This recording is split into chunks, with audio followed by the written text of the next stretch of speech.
So much for the check-in, JC. What's good? How are you? Welcome in. Uh, I know that you've been going through a couple of things, Meg, and I'm so sorry to hear, my dear. I hope it gets better. I know that with a loss, it's always hard to try to cope with Emotional everything. So sorry damage. about that. Oh my goodness! Thank you so much for the follow, Six. Thank you so much for the follow, Magical Trevor. Much appreciated. Oh my goodness, going through. Mr. Detroit, what's good? Happy Wednesday. Thank you so much for being here. Of course, Astro, anytime. Thank you again for that resub. Razor, what's good? Welcome in. Giga Gaming, how are you? Thank you. Wolves, how are you? Good morning. We are scrolling through. Flo and Owen, how are you? Thank you so much for stopping by and showing the love while you're playing yourself some Knockout City. I can't say that I've actually played that myself. Uh, interesting. Okay, we are going through. We love you too, Brandon. Thank you so much. I appreciate you. I'm doing amazing. Thank you so much for asking. How is everybody doing today? I'm just glad that I'm feeling better than I was. I don't even know what it was, but there seems to be some sort of bug going around. And of course, there's dog hair flying in front of me as soon as I say bug going around. There seems to be some sort of bug going around that everybody this week has been sick or in the middle of getting sick. And I was like, okay, well, we weren't looking forward to this, but here we are. Oh my goodness gracious. Magical Trevor, what's good? Of course, anytime. Thank you. I think I gave everybody, yeah. You're feeling sick right now? Yeah, I don't know if it's like the change in temperature, the time of the year, but something has been going on that everybody has just been getting sick like crazy. It's insane. GHC, how are you? Thank you so much. I appreciate the tap. The boy Blaze, what's good? Welcome in. Hello. I am doing good. I'm doing way better today, JC. How are you? DJ Tan, yes, we are definitely feeling much better than this weekend. How are you, my dear? Darius, how are you? Welcome in. Thank you so much for being here. You're not going to school tomorrow because school made me do detention when I wasn't supposed to. Oh, Meg, that sucks. I would actually talk to somebody about that. It's like, why would you be made to do detention if you weren't supposed to be doing detention? I'd be upset about that too. The fuck? I'm glad you're doing well, Razor. Oh, DJ says he's doing great. That's what's up. That's what's up. Hot Middle Age, how are you? Welcome in. How are you doing today? Yeah, I was saying this winter came and said, oh, you guys are getting sick? I know, right? Winter is coming up in there with the blizzards and the colds and a side of COVID and flu. Big Joker, how are you? Welcome in. Thank you so much for stopping by. So today, I just realized that the font on it is white, so you can't really see the background on the sub goal. So basically what I'm doing today is if we reach 10 subs, which right now I should actually say 1 on it, since we did have a gifted sub. For whatever reason, resubs don't count, but gifted subs do, or new subscribers also count. There's like a little bar right there at the bottom. So if you reach 10 subs for today, I will be doing a giveaway the way that my giveaways usually work. I have latch tools that I will pull up. Everybody can go ahead and join in on the giveaway, and then whoever's name is picked, they got 60 seconds to say something in the chat, and then they get to kill the horrible monster, and then when the horrible monster is murdered, then we go ahead and do a spin the roulette, and oh my god, what are you doing? See, it's not counting. I'm gonna have to adjust that because it just did 5. Oh my god. Oh my god, what are you doing, Hot Village? Holy cow. Let me give you a shout out, my dear. Give it to me, I'm worth it. There you go. Thank you so much. Thank you. I wish those songs to be over because I know those songs are loud. But we get to jam to Fifth Harmony for a little bit here. I know it's the chorus, it was stuck in your head, it's fine. You know what? I should actually add that song to the intro. I just realized that I don't have that song on my playlist, even though it's part of my sound alerts. What kind of BS is that? Hot Metal Edge, thank you so much. I appreciate it, love. If you guys don't know Hot Metal Edge, he is a lovely, wonderful supporter. He's also a member of the Fox Dan, and he also plays a lot of Elden Ring, Elder Scrolls. I actually had a scroll. Yes, I had a scroll. No, I had an account for Elden Ring Scrolls. Yes, from That's the Softworks. And I played it for a couple of weeks, and then other things got my attention. But I am a huge fan of all the Fallout franchise and the Elder Scrolls franchise. So yeah, I'm gonna definitely have to get back into it. I don't know if each section has like different servers or if you can play with anybody and everybody. But yeah, I'm definitely gonna go ahead and take a look at that. Shagai, how are you? Or oh, let me see. Tragic. How are you, Tragic? If I butcher your names, I'm so sorry. I'm bad. It'll take me a little bit to realize what it is that I'm reading because my brain is slow sometimes. But oh my goodness, thank you so much. I am going to have to adjust this because it only said 4. So we did Hot Metal just did 5. And then we had a gifted from Brandon. So let me adjust this here real quick because I don't know why the counter is not working properly. So we should be at 6. We're gonna be here. Fair here. La,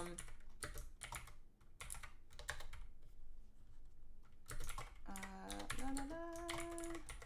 Okay, so that should be 6.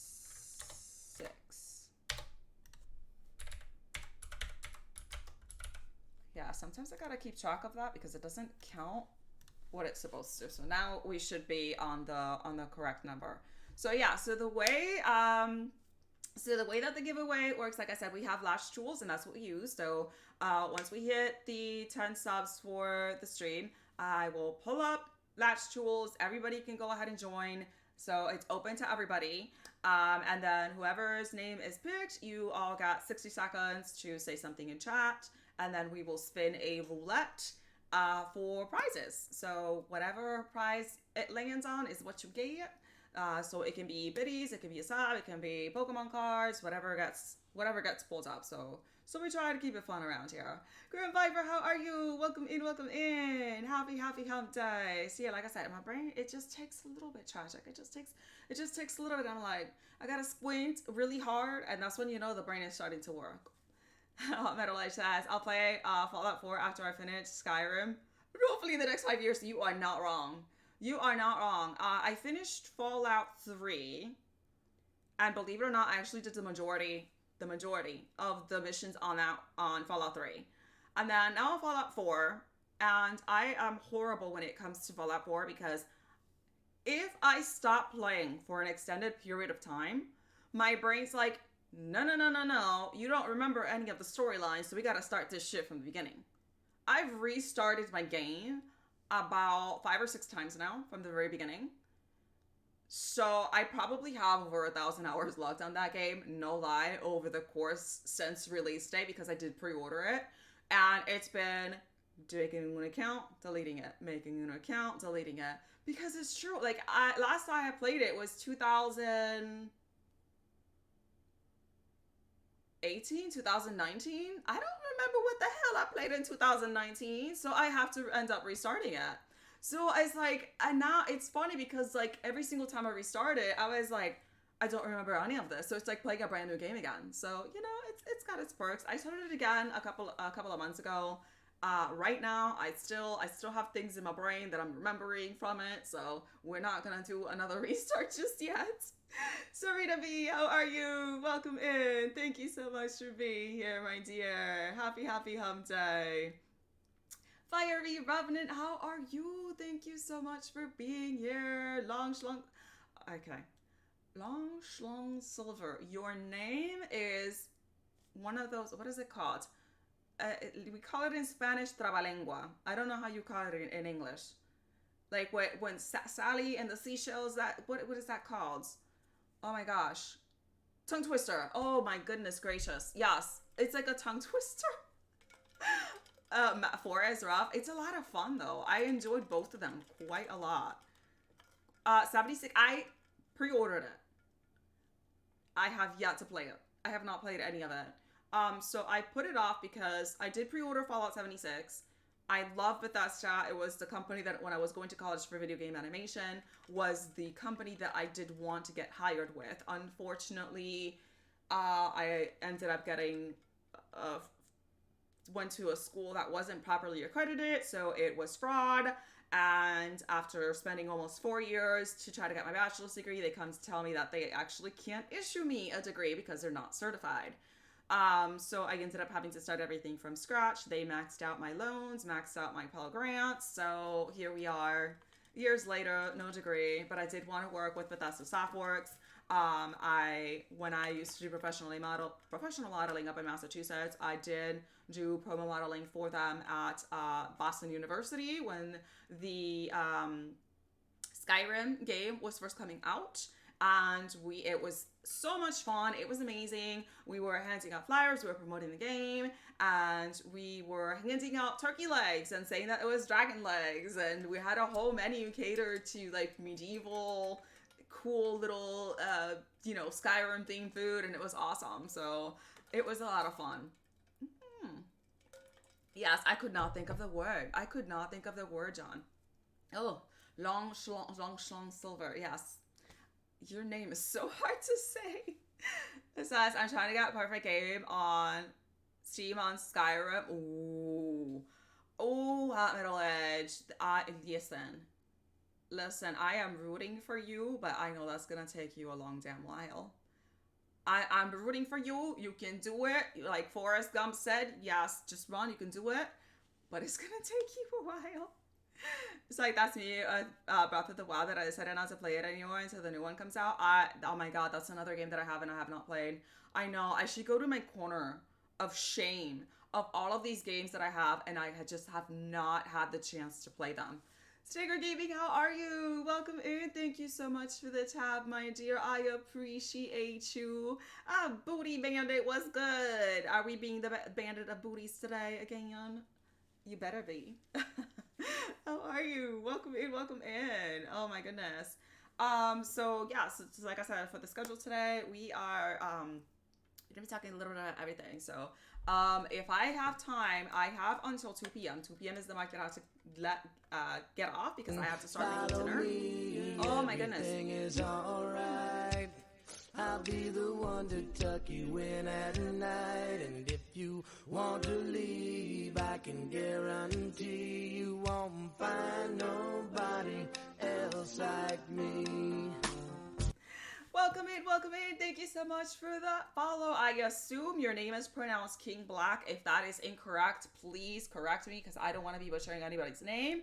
But oh my goodness gracious. Welcome in. Thank you so much for that follow. So,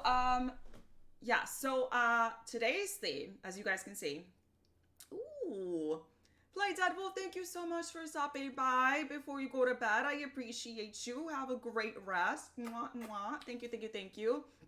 Turkeys are close relatives to dinosaurs. I would assume dragons if they existed too. I know, right? So it was the perfect segue to say turkey legs or dragon legs. In our minds, considering how large those turkey legs were, I would say it was a dragon leg. I'm cool with that. Welcome in. Thank you so much for being here. So today's title, like I said, we're gonna be having a little bit of a mental health stream before we actually jump into the games.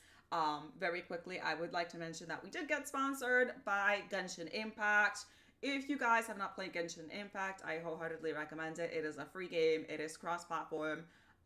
They are doing a promotion because they're trying to get more mobile players at the moment. So you will get special goodies if you use, there's a code right up there that you can use your phone to scan. Or if we do Genshin, the link is right down below.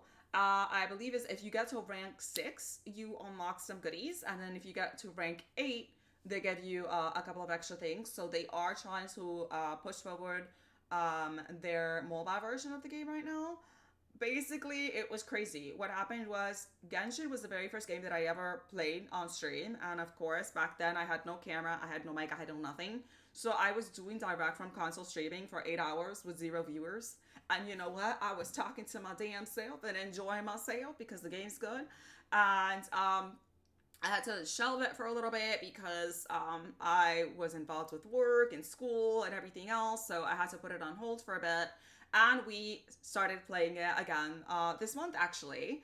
And I don't know, maybe, I don't know what happened, but one of the promo people from Genshin stopped by the channel, saw that I was playing it, and sent me a sponsorship offer. And I was like, okay, that's awesome. So yeah, we ended up setting this up on our last stream. So super, super exciting considering that, you know, you just never know. You just never know who's watching your streams. You never know who's watching your streams. So that's why you always have to put out your 110% when you're streaming out there, because you never know. It could be somebody from a company that you likes from a game that you're playing, and then they go ahead and ask you to go ahead and promote their game and offer you a sponsorship. Oh my goodness. I'm doing good, King Black. How are you? Thank you so much for being here. Effective, what's good? Welcome in, welcome in. I appreciate you being here. All right, so now that we mentioned that, as far as today's stream, thank you, Astro. I appreciate you. Mwah, mwah, much love. So what prompted today's stream title and stream topic was, I don't know about y'all, but I usually before bed, and I say before bed, this is what happens. I lay down in bed with the full intention of going to sleep. But does that happen? No. We go into the interweb, right? And we start watching videos, and it leads down the rabbit hole, and then you get to a section that you're like, how the fuck did I get here? I don't even know what I'm watching anymore. I started with fluffy plush toys, and then now all of a sudden we're into watching a stream about relationships. I don't know. But it happens. Fiji, how are you? Welcome in, welcome in. I'm glad you're doing well, King. Yeah, I know. I was like freaking floored. I had no idea that they were watching, but you know, you just never know. You just never know. That's why we gotta put out 110%. Fiji, go to the corner. Yeah, I know. I'm talking about relationships, red flags. Fiji is a relationship red flag. Fiji, you know, we were just talking about relationship. Fiji is a relationship red flag. Oh my God, Fiji. You know it's on love. Yes, you. Go to the corner, you relationship red flag. So basically what ended up happening was we came across this video. And it was an 11 to 15 minute long video. And this person was talking about a relationship red flag that always gets missed, and a lot of people don't really pick up on it. And after watching the video, I was like, you know what? I kind of feel like I need to talk about it because this explains my first marriage 100%. 100%. And to this day, it was one of those things that I was like, I feel like in a certain way he was like putting an effort, and then like another way he wasn't. And he gave the perfect explanation as to what was happening. And a lot of people are wanting to only have experiences rather than having relationships. And it's really difficult to differentiate the two, especially when, like I said, it's a red flag that a lot of people end up missing. And Fiji, there's no damn way you are a green flag. Okay? Not even your name is red in color. And you're trying to say, no, don't listen to Fiji. Mm-mm. Even his name is red. And he's coming trying to say that he's a red flag. No, you just tattled on yourself, Fiji, considering that your name is red, to go up with a red flag. I'm just saying. So anyway, going back to the story. So this guy was saying that he has a friend who met a guy online. She is from London, and the guy that she met is from New York. And they met during the COVID lockdown, whatnot. Okay, now you change it to green. It doesn't count, Fiji. It doesn't count. You know you're gonna change it back to red. I just saw that. You know you're gonna change it back to red. Go to the corner, Fiji. Listen, also pure, how are you? Welcome in. Happy Hump Day. Thank you so much for being here. Mwah, mwah, much love to you. So yeah, so this couple, whatever you want to call it, they met over COVID. So everything was kind of shut down because COVID was happening. People couldn't fly. And they met online. He's from New York and she's from London. And they were having a lovely relationship. They started off as friends. They got really, really close since 2020. And 2022 came along. All the COVID restrictions and stuff started getting lifted. So she's like, you know what? I feel like we could really pursue something here. I feel like we've gotten really close and I want to meet you in person. So she ended up booking a plane ticket to go visit him in New York. And I believe she said she stayed there for like a week or two.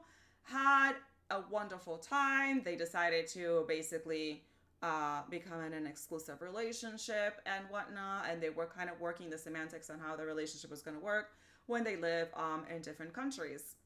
Let me catch up with chat really quickly. Yeah, you know what? Yes, you know what, Fiji? I see your bull from a mile away, okay? Mile away. He's just gonna keep his green name for now.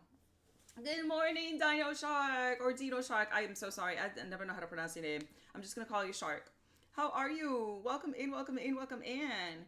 Oh, I did not log in onto my main thing on Twitch yesterday. Did I miss something? Did I miss something, Shark? Fapex, thank you so much for the hugs. I appreciate you. I will give you a hug back. There you go.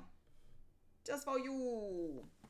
And my bot decided to be the one that's issuing the hugs for today. I'm glad you're doing well, my dear.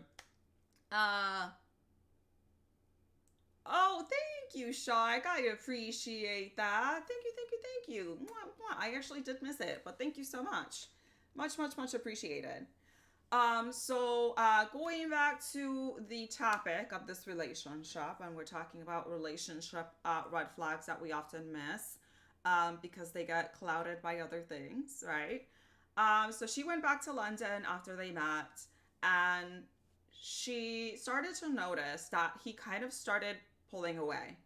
Would leave her text messages on read, would take a really, really long time to reply. They weren't really communicating very much. So she felt like there was that pull away, that he wasn't really putting as much effort as he was before they actually met in person and, you know, had a relationship. So, she goes ahead and contacts him, tries to talk to him again, and he invites her. I don't know if it's like in California or something like that. He mentioned the name of the party, but I guess it's like this huge gathering that they do, and it's known for not so good things like swinging and orgies and all sorts of other, you know, unfathomable things. And he invited her to that.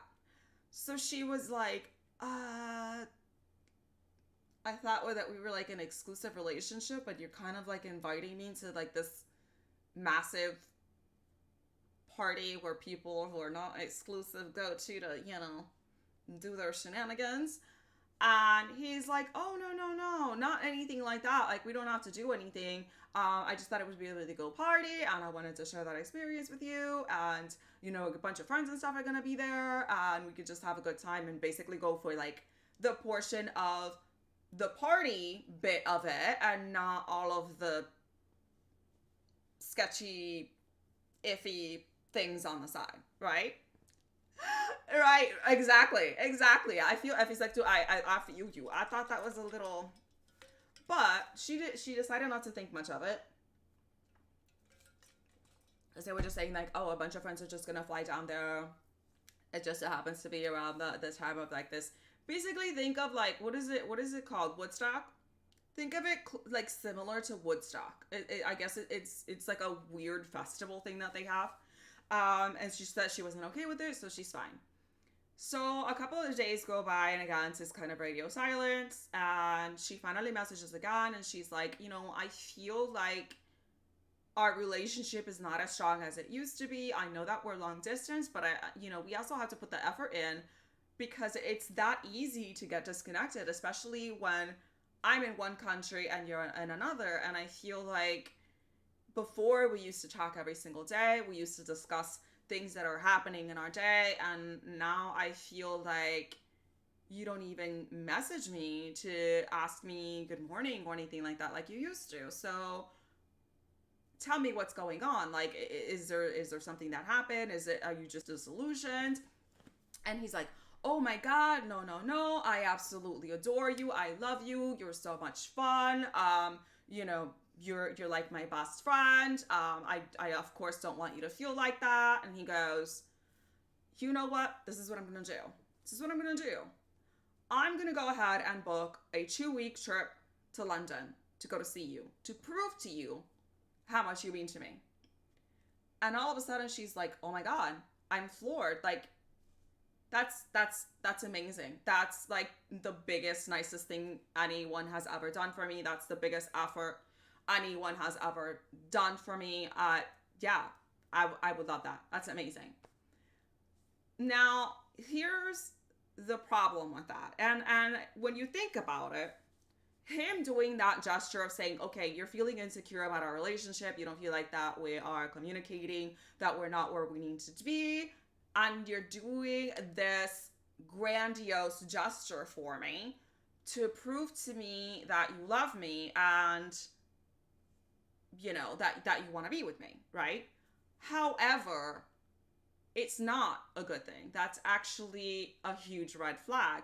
And I think most people being in that situation and saying, I'm feeling a certain way, and somebody's like, I'm going to drop everything that I'm doing and I'm going to go and visit you and stay with you for 2 weeks to prove to you, that I love you and what you mean to me. Most people are not going to really read too much into it. They're just going to see it as, that's an amazing gesture that somebody could do for you. Oh my God. However, and this is to that person's point, that makes sense, and it just kind of clicked for me. He was not listening to what she was saying.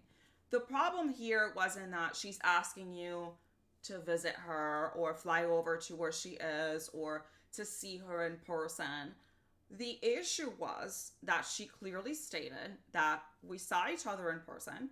I came back to London, you stayed in New York, and ever since I've been back to London, the communication has been zero. You don't text me back, you don't call me, you don't ask me how I'm doing. It's been a complete disconnect. So now you're deflecting on the problem that I'm saying, that I don't feel like we're communicating how we're supposed to. I don't feel as close to you as I used to be. And you're deflecting it by throwing a grandiose, empty gesture to say, this is proof that I care about you, but I'm not going to go ahead and improve on anything else that you mentioned that was the problem with this relationship in the first place. Patas de pavo, how are you, turkey legs? Welcome in, welcome in. We are talking about a missed relationship red flag. So, yeah, we're getting spicy here. So, and here's the thing. Oh my goodness. Everything is alright. Thank you so much for the follow. I appreciate you. Been working on sketches. Nice. Nice. I can guarantee you won't find nobody else like me. Ooh, patas de pavo. Listen, if you're doing some sketches, feel free to post them on the Discord. There's a section for artwork and stuff there. And if anybody would like to join the Discord, the link is down below. Just give me a little bit. I give permissions after I finish streaming. I have to give manual permissions because we had a couple of trolls and stuff like that going in there and posting some unsavory things. So now I have to do everything manually. So just give me to the end of the stream and I can go ahead and unlock the rest of the Discord for anybody that joins. But feel free to join in. The link is down below. Patas de Pavo says, as for relationships goes, never had engaged relationship myself. Only see relationships as a third party, but that's it. I'm doing well, Niche. Thank you so much for asking. How are you? Thank you so much for that follow again. Welcome in, welcome in. Oh my goodness. Showstopper, how are you? Thank you. How are you doing today, my love? Happy hump day. Happy hump day. Thank you so much for the biddies. So we were talking about how something that's a grandiose gesture is actually an empty gesture if it's not backed up with change, right? Beans, thank you so much for the lurk. I appreciate it. Ooh, just finished with work. I'm glad you're finished with work and on to better, funner things. So here's the thing. She's saying we're not communicating, and he responds with, "I'm gonna go visit you for 2 weeks." And what the video was saying was that this guy is not really interested in having a serious relationship and doing what would be called the boring things of a relationship. Showstopper, thank you so much for the 200 biddies. And of course, Patas de Pavo over here, pardon. Oh, we're talking about rules. Thank you. Mwah, mwah. Much love to you. I appreciate you. So they were saying that this guy is interested in experiences, right? He's not interested in having a serious relationship, or what would be an engagement or an exclusive serious relationship or a marriage. And he came to that conclusion on the fact that he's not willing to do the work that it requires to actually have a relationship. He's not really willing to do the communication. He's not really willing to put in the effort. He's only out there trying to get the experiences, right? So her going over to New York, that was an experience, right? He met someone from another country. They had an amazing, wonderful, awesome time. First time that they met. So it was like honeymoon phase. Then the second time he asks to meet up, it's to invite her to an unsavory party in California that's known for engaging in lewd and lascivious acts in public. And then the third time that he wants to go ahead and visit London, even if you take her out of that equation, visiting London for the first time, it's new, it's exciting, it's a new country. And even if she wasn't there, that's still a new and exciting experience. So he's seeing her as, I like you as a person, you're fun to be around with, I think you're a blast, and I want to have these experiences with you, and I want to have this fun with you, but I don't actually want what entails in a relationship. Now he was saying, now from the time that he said that he was going to book that trip to go to London for 2 weeks to see her because she was upset, if the relationship portion of the communication and how much effort and attention he's actually given into that relationship improves, then that's different, because that means like, not only am I going to go ahead and do this gesture for you because I want to see you and I miss you and I want to spend time with you and I want to let you know that I love and appreciate you, but I'm also hearing what you're saying and the things that you mentioned that we need to work on it as far as in a relationship. I heard what you're saying. I'm willing to work on it.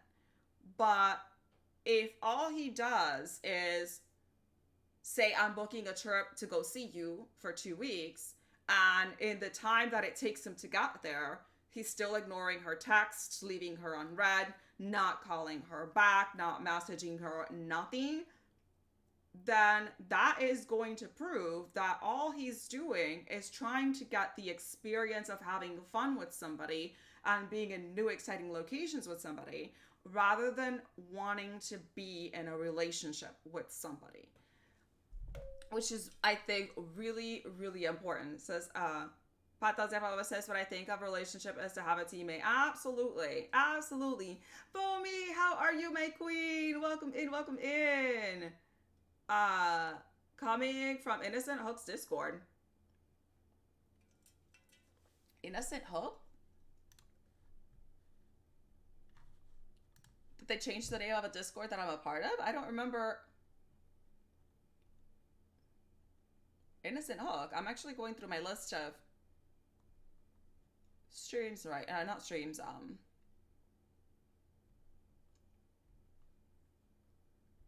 Discords. I don't have a Discord called Innocent Hook. I'm so confused. Who's Innocent Hook? Well, I appreciate you being here. Thank you, thank you, thank you. Oh my goodness. Yes, how's everybody doing today? It's like both users work together to overcome the hardships of life, and even if they don't engage romantically, they know that they can trust on each other to the fullest. Absolutely, patas de pavo. And everything that I'm saying here is not only to apply to romantic relationships, surprise, but it also applies to friendship relationships, because there's a lot of one-sided friendships out there, and a lot of people don't think that the rules that apply to romantic relationships in some ways can also apply to friendship ones. So just because someone is your friend and not romantically involved with you does not mean that they should be ignoring you, leaving you unread, only messaging you when they need something, basically treating you as a therapist, you know? That's not a friend. And I feel like a lot of the times we kind of blur that line, that we feel like we shouldn't be expecting anything from friends because, oh, you know, we're not romantically involved, so they don't owe me anything. And be it same sex or not, or whatever that friendship may be, I've always said that if all you're looking is for a string, then I can be that for you, but then I'll send you a bill, you know? Chef Devils, how are you? And I pronounced that so wrong. Jeffa Beats. I just said Jeff Devils. Like Lunchables. Maybe it's because I'm hungry. I don't know. How are you? Oh my goodness, Johnny, you're so right.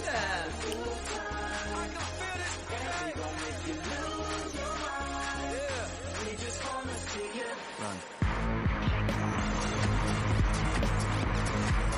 Thank you for the wait. Oh my goodness. Welcome in. Oh my god. Let me give you a shout out, my dear. Yes, we were just hashing it out, talking about relationship red flags that we often miss. Oh my god. Hold on. Let me catch up. My two bros, how are you? Welcome in. What is new? We're talking a little bit about everything. Mental cracks, how are you? Thank you so much for being here. What's good? The stream is going. Steel Shot, thank you so much for the lurk. Patas de Pavo says, my aunt, what she did, well, she had what would consider the best partner, a sweet dude that was kind to everybody. My aunt cheated on him, and her excuse was he's ugly. Right. Oh, that's awful, Patas de Pavo. That is awful. If you want to leave, I can get Shenanigator, how are you? Thank you so much for the follow. I appreciate you. Yes, Johnny, how was your stream? Welcome in, Raiders. Oh my goodness. Oh my god. I know. Yeah, it's like, I don't know why my brain was like, Jeftables. Lunchables. It is like, I mispronounced that name wrong. SB, what's good? How are you? Welcome in. Thank you so much for being here. I'm doing amazing. Thank you all so much for stopping by. I would believe Karma a thing now. She's having it hard because of her rash decisions. I bet. I mean, nobody deserves that. Holy shit. That is awful. Zeno Sparrowline, high exposure. Welcome in. Aw, SB. Thank you. What's good, King Trap Travesty? Leon, how are you? Welcome in, everybody. I hope you haven't got share. I got you. Thank you so much for the tab. Papa Geek, what's good? Hello. Much love. Okay. Ooh, hold on.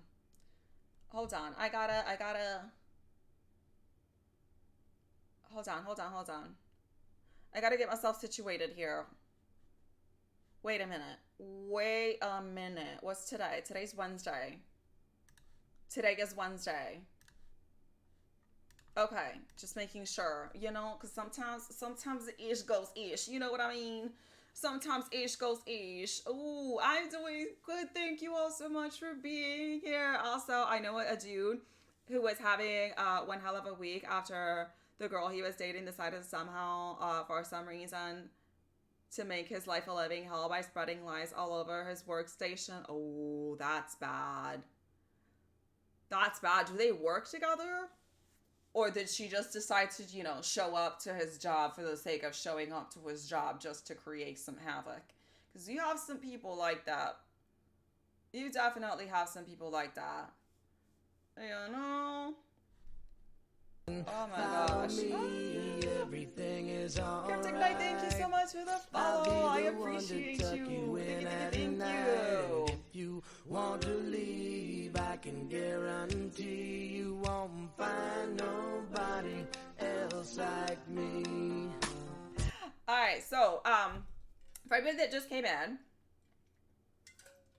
we were talking about relationship red flags, and we were talking about how a lot of the times, yeah, we're gonna summarize. I feel like I need to do an intro. I'm slacking today.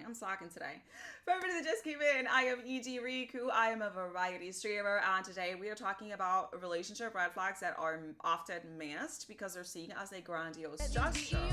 King Chop Travesty, thank you so much for the biddies. I appreciate you. Thank you. If I can touch a mirror, that would be nice. There you go. And even insinuating that he was not attentive despite the guy talking to her every day. All right, so we're gonna get into it. Okay, so to summarize, for any that just came in, we are having a special stream today about mental health and talking about relationship red flags. And one of the red flags that is often missed is when you go to a partner in your relationship and you mention that you guys are not as close as you used to be. You're not communicating as much as you used to be. And their response to that is to make a grandiose gesture rather than actually addressing what it is that you're asking them to do or asking of them. So in this situation, I mentioned this couple. One is from London, one is from New York. And when she mentioned that she felt like they weren't as close as they used to be, he decided to go ahead and take buy a plane ticket to go visit her in London for 2 weeks. And instead of actually listening to what it is that she was saying. So if in the time that it takes him to go to London, the communication improves, he's more attentive, he's calling her, he's making sure that she's okay, then that's a different story because he's starting to actually put the effort in. But there's going to be a disconnect if I'm saying, okay, we have this relationship. I feel like we're not as close as we used to be. We don't talk very much anymore. I feel like we're basically strangers. And then your response says, I'm going to go ahead and book a trip and see you for 2 weeks. But then in the time that it takes you to come see me, what I asked of you is still not being improved. You're still leaving my messages on read. You're not contacting me back. You're not making an effort to call me, to contact me, nothing. So, and for me, that was the thing that clicked because that was a huge relationship red flag that for me, it happened in my marriage before I got divorced. And it was the biggest thing that I could not understand, that I was like, okay, here's this guy that's willing to do all of these extra things for me. But the reality was that the things that I was asking of him, he never did. Ooh, let me catch up with chat real quick. Oh no, you're fine. You're fine. Yes. Sophie Latte, how are you? Welcome in. Thank you so much for being here. Much appreciated. Thank you. So, Smoke Okage, how are you? Fancy to see you here with your new account. For all of you that don't know, if you guys can go ahead and check out Smoke Hokage. He was Spartan Hokage, but he got locked out of his account because of the two-way authentication. So if you guys can go ahead and check him out, he's trying to rebuild his channel again. Yeah, is Smoke Hokage Spartan? I get it. Emotional damage. Oh my goodness. Hey, Fear, thank you so much for that follow. I I'll be the appreciate one to it. tuck you in at night. And if you want to leave, I can guarantee you won't find nobody else like me.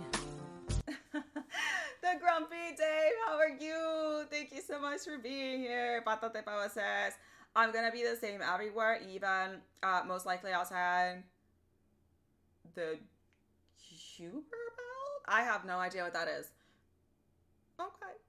There's gonna be good folks and bad folks and very despicable folks. Yeah, absolutely. Sarfany, how are you? Welcome in. How are you, my dear Miss Author? What's good? It's like I am at work, but I see you on, and I was just thinking about you yesterday. Oh, thank you so much. I hope only good things.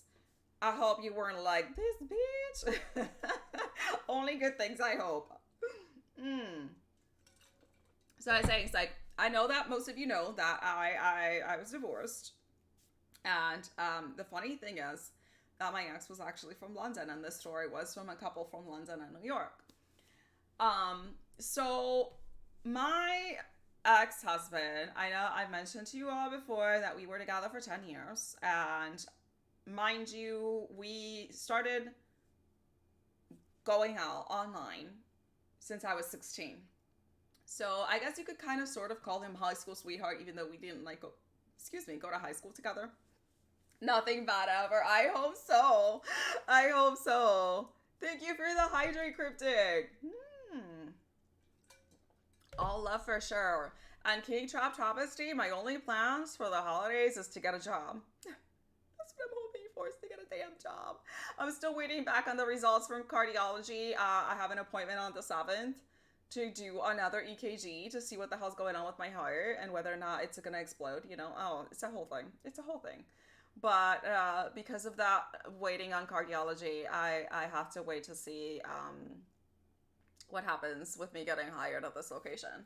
But so going back to my ex, yes, he was from London. We met in a forum for Final Fantasy, and we've been together since I was 16. And on my 18th birthday, he went down to Puerto Rico to meet me. And on the 2-week stay that he went down to Puerto Rico, we ended up getting engaged. And before we got engaged, it was kind of very similar to this relationship that I was speaking about at the beginning of the stream. King Barrel, thank you so much for that follow. I appreciate you. Thank you, thank you, thank you. The Cooper Belt is already surrounding the entire gal. Oh, I didn't know that. Oh, thank you for that educational tidbit. I've never actually heard of that before. You can consider it the outskirts, of which is where Pluto is. Oh, nice. Nice. Thank you, Batas. That's a little tidbit right there. Much appreciated. So basically after we ended up getting engaged, he had, like he said, for my 18th birthday, he went to visit me in Puerto Rico. We got engaged, and when he went back to London, it was close to a year from the moment that we met and got engaged for the first time, and me actually seeing him again. And in that time frame, before we got engaged, he was super attentive. He used to write me letters all the time. I know phone calls back in the day were really expensive. True story. I had a $1,500 phone bill from AT&T, even though it was supposed to have unlimited texting, because I was texting someone from another country, and they charged me, and that's how much people were texting. They were charging me 15 cents per text, and the bill for the month was $1,500. So I ended up having to dispute it, and I'm like, no. Unlimited texting means unlimited texting. You ain't gonna come up in here and charge me no damn $1,500 Okay, no, so we disputed that. Vengeful Turkey, how are you? Welcome in. Thank you so much for being here. Play Dead Wolf, thank you so much for still being here. Jay Soil, what's good? I am doing amazing. Happy Thanksgiving to you too. Inception, how are you? Welcome in, welcome in. Mm-hmm. $1,500 phone bill. Not any plans except streaming. I gotta get back to my streaming schedule. Oh, thank you, Cryptic. How are you? Yes, we vibing today. What's been good today? I'll be the one to tuck you in. How are you, Report? Thank you so much for that follow. Ooh, we are almost close to 2,600 followers. Or is it 27? I think it's 27. 2,700. Ooh, holy cow. We're almost close to 2,700 followers. Holy shit. This is crazy. This is crazy. I broke the reward. Oh my god. I hope you're having a good day too. Thank you so much for the VIP follow. Shoot the eye. How are you? Welcome in, first time chatter. Oh my goodness. Yes, we're dishing it out today. I forgot how to play. How are you? Thank you so much for being here. I lost the rule so fast. What rule? Which rule? Which rule are you talking about, mental crack? Which rule? Did I miss a message? I don't think so. I'm trying to go through and read everything, but chat's going crazy. Oh my god. I'm good, just making dinner. Oh, well, ooh, what's for dinner? What's for dinner? Back to relationship. Boys my age, 20s are normally desperate with wanting a girlfriend. I learned to overcome that since I was 15. My main goal was to help my parents with work. Yeah, I mean, I feel like that's a lot of the times with a lot of young people, it tends to be like that. Oh, thank you, Bomi. I appreciate you. Thank you all so much for being here. Much love. Oh, I didn't even see it. What word was it? Can you? Oh my goodness. Should I thank you so much for the sub? Oh, yeah. No, chat. I try to do my best to keep up with chat, but sometimes it goes crazy. Oh, damn. Okay. Was it a redeem? I didn't even see it pop up on my stream. It usually pops up. Thank you so much for that sub. Much love to you, my dear. Hold on. Emotional damage. Oh, no, it should be 2,700. It should be 2,700. Father Dork, how are you? Welcome in. I will try. I think it's a 15-minute. If you did the word ban, it should be a 15-minute. I will try very hard not to say what you just wrote. Oh my gosh. Okay. Yeah, I didn't even read it. I will start it now. How about that? You're bisexual, but you're very straight. Yeah, it's like I'm here just working on my overlays, and everything got deleted off. No! Oh, that sucks. Oh, that's happened to me so many times. I've had to redo my overlays and stuff like that for Streamlabs 5 times now. Speaking of Streamlabs, if you have the pro version of it, they just added direct console streaming overlays for Xbox and PlayStation 5, which is pretty amazing. It's pretty amazing. I wish they had that back in the day when I was doing direct from console. That was a dream. Oh my goodness. Oh, going through. Oh my gosh. Thank you for the love and support, my dear. I appreciate you. 30 minutes? Does it really say 30 minutes? No. Are you lying to me? I will try my best to give you 30 minutes. I didn't know it was that long. Okay, I will try my best to swastest. I'll give you till like 12:45 my time. How about that? And I just said how. It starts now. 12:45. There you go.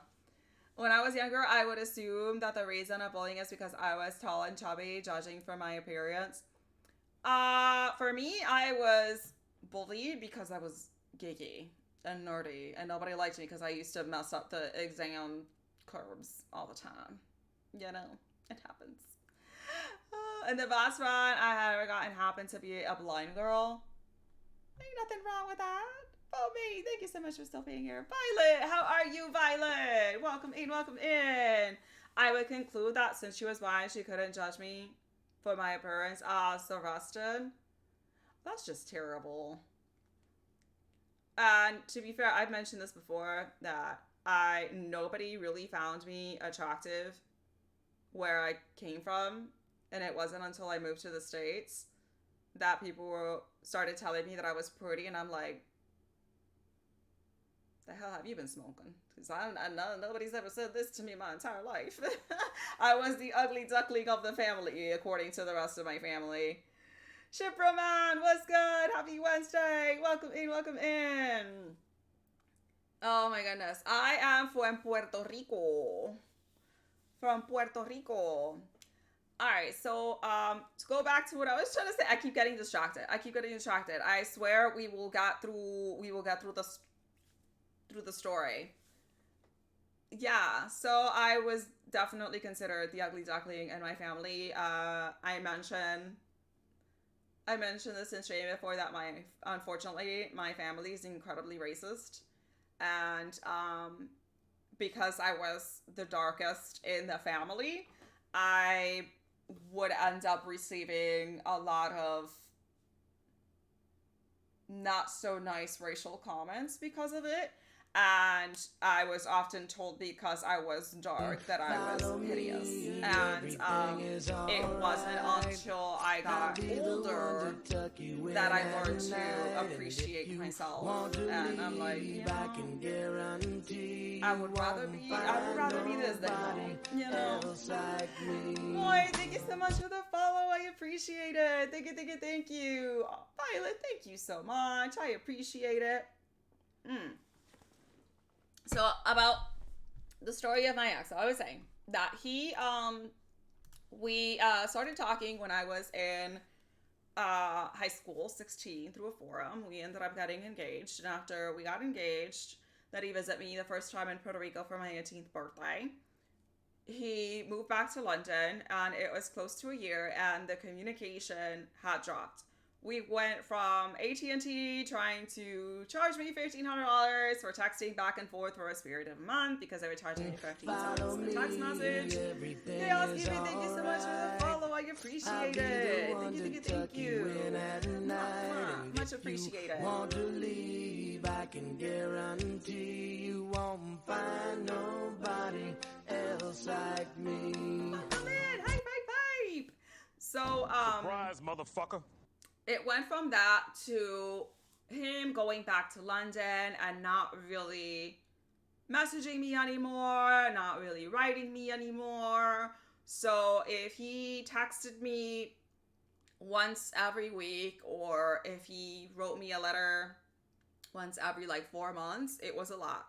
We went from basically writing letters to each other every single week and contacting each other every single day, and having this really close communication to where we're both going to bed at freaking 6 a.m. talking to each other, to that just disconnect of I'm not even going to bother texting you back. So that was really strange for me, and it would very similar to the story that I mentioned about the couple from London and New York. And I messaged him and I was like, I feel like we're not where we used to be, and we're supposed to be engaged. And if anything, I feel like our relationship should have gotten stronger. But instead, I'm not really getting much from you anymore. I don't get a call back. I don't get a text message. Every single time I try to call, your mom says that you're out or you're busy, and I just don't understand what's going on. Thank you for the VIP love. I appreciate you. Warthog, welcome in. Thank you. That's what's up. So, after I contacted him and I said, either this changes or I think that we need to go our separate ways because I don't feel like this is a relationship anymore. And I mean it in the sense of, okay, this relationship started completely online. We had never met each other. We vibed with each other's personality, and that's why we decided to start going out, to the point that we ended up getting engaged when we first saw each other. I don't know how we go from that to now being engaged and not talking, not communicating. It was non existent. And his response to that was the same response as the guy from the story that I said at the beginning of the stream, was, I'm going to take a plane ticket out to go see you in Florida, and we're going to sort this out. But in the entire time that it took him to book the flight to come see me, that communication, that effort was not there. It was non existent. And nothing changed from the conversation that I said to him, I'm feeling like this is not a relationship anymore, to him coming to actually visit me. And what ended up happening is that he felt like he didn't need to put an effort into the relationship because he did one grandiose gesture of spending money to come see me in another country. Doing a grandiose gesture does not exempt somebody from doing the boring things that it takes to actually have an adult level relationship. And what I didn't understand with my ex for the longest time is that he wasn't a person that was interested in having an adult relationship, having a marriage. He was interested in experiences. Again, going to, you're from another country, I'm from another country, this is new, this is exciting, I'm getting to explore different parts of the world with you, and this is awesome. But now when it comes to the bit of actually building a meaningful and lasting relationship, we're not going to go ahead and put that effort into that. Welcome in, Just Laying Down. I appreciate you being here. Welcome in, welcome in. So what ended up happening is that throughout this entire relationship, that's the one thing that for 10 years he grabbed onto, as to not have to put in an effort and not to work on anything. Because whenever I said that I was feeling a certain way, that I feel like, okay, maybe we're not communicating as much as we should, we're not spending as much time together as we should, I feel like we're kind of going our separate ways, his response was always, I moved to another country for you, and I left my friends and family behind. For 10 years, this was the one thing he held on to guilt trip me into not giving what I was requiring him to do in the relationship, which is not much to ask in the first place. Any serious relationship would be asking you to spend time with your significant other, or to communicate with your significant other, or to do something other than just these grandiose experiences, because unless you're a millionaire, you do not have the money to be flying to different parts of the countries, different parts of the world, to have these experiences with people, right? You're going to be home. You're going to be doing the whole Netflix and chill thing. And if you're not willing to do those boring nights with somebody, then that relationship is not going to work. And that was his problem. Unless it was something grandiose, like we're going to an amusement park, we're going to vacation in another state or something like that, he didn't want to put any of the effort in, because all he was interested in was the experience of having someone fun to be with while I'm doing this, but not actually be in a relationship with someone. So Patas de Pavo, he was originally from London when we first met. So he did come to originally to Puerto Rico from London, and then went back, and then he went to Florida from London. So for 10 years, like I said, that's all he grabbed onto was, I moved to another country for you. I moved to another country for you. And that's the one thing he would hold on to prevent me from getting what I needed from him, which was communication, attention, spending time with me. And he just was not willing to do that. T Army, how are you? Welcome in, welcome in. Thank you so much for being here.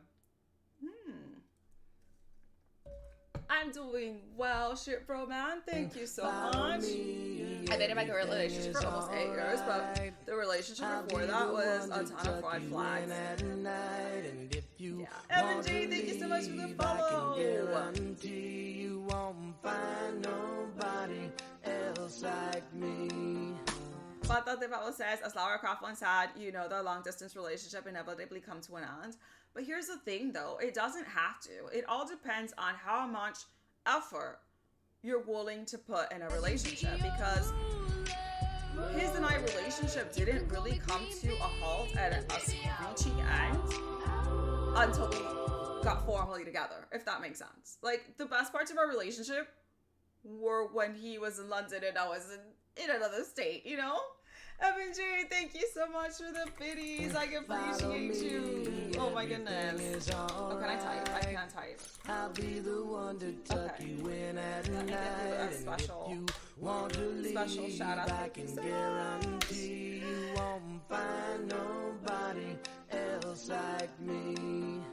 The bed what? Oh my god, I don't know how to pronounce your name, my dear. Bad. Thank you so much for that follow. I appreciate you. My brain is not working on that one. TRME. Thank you so much for being here while you're at work. Thank you. Breakup. What bought me in this platform. Sorry to hear about your relationship. Well, it was a really long time ago, THC, and I took it as a learning experience. But the funny thing is that, like I said, it wasn't until I watched this video on YouTube that was talking about a relationship red flag that most people miss, that it just kind of clicked on me that this is why this relationship wasn't working. It was because he wasn't the type of person that was really interested in having a serious relationship. He was the type of person that was only interested in having fun and amusing experiences with someone he thought was fun, rather than doing everything that's required to have a serious adult relationship. And that was the problem. It's like, I did the same for my wife, moved for her, but when times got hard, I not once threw that in the face. And that was the problem. Whenever I required anything from it, and it wasn't even hard times, shoot the eye. It wasn't even having an argument. It would be literally, he's playing on the computer all day. I come home from a 10-hour shift. I'm tired. He doesn't as much as acknowledge that I came in through the door. He doesn't say hello. He doesn't ask me how my day was. He doesn't ask me how anything is. And I go to having to clean the mess he left behind while I was at work. And I will say something like, hey, did you maybe want to watch a movie? Or, I don't know, did you want to spend a little time together? And he's like, oh, I'm too busy because I'm camping something on Final Fantasy 11. So it wasn't even a matter of having an argument or having a hard time. It was, oh, can you watch this movie with me? I've been at work all day. I'm tired. I want to spend some time with you. And it turns into, well, I moved from London for you and left my family behind, which is completely uncalled for. Like, you're going to throw that in my face and give me a guilt trip over me asking you to watch a movie with me? Insanity. So then it made me feel really guilty to want to ask anything from him that even seems like being a part in a relationship, because he would constantly bring that up and it would make me feel like shit. Like, oh, maybe I'm not appreciating all this effort that he did. But it came to a point of like, okay, it's been 10 years. What else you got? Because if the only thing that you can keep bringing up and how amazing you've been in this relationship is one thing that happened 8 years ago, that you moved to another country for me, what else? You don't have a leg to stand on. What else is there? What else is there? What else have you done in our entire relationship that merits any kind of praise or reward? There wasn't anything. Laura Rael, what's good? How are you? Welcome in, welcome in. Alpha Wolf Kruger, thank you so much for being here. Razor says my current relationship is feeling like a dream because my previous one was just so toxic. Right now it's going good, but something I haven't experienced before, but I'm tearing it so much right now. And here's the thing, Razor. When we come out of relationships that are as bad as some of the ones that, you know, like the one that I had in my past, you see red flags where there aren't any. And it turns into this really fine line of you start judging your current relationship based on your ex's mistakes. And that is the quickest way that you can send a relationship tanking. Because the new partner is not the old partner. And just because your old partner did something does not mean that the new partner is going to do it. But they put us in such a mental state that that's all we see. And we start seeing everything that our new partner is doing through the lens of our exes. And that is one of the hardest learned lessons that I had coming out of a 10-year relationship with someone who was like my ex, was to stop judging every single person that came in through my life by the lens that my ex gave me. Because there's some amazing people out there. Amazing people out there that if you're willing to talk and communicate and want to build something meaningful with, they're willing to do that with you because they want that.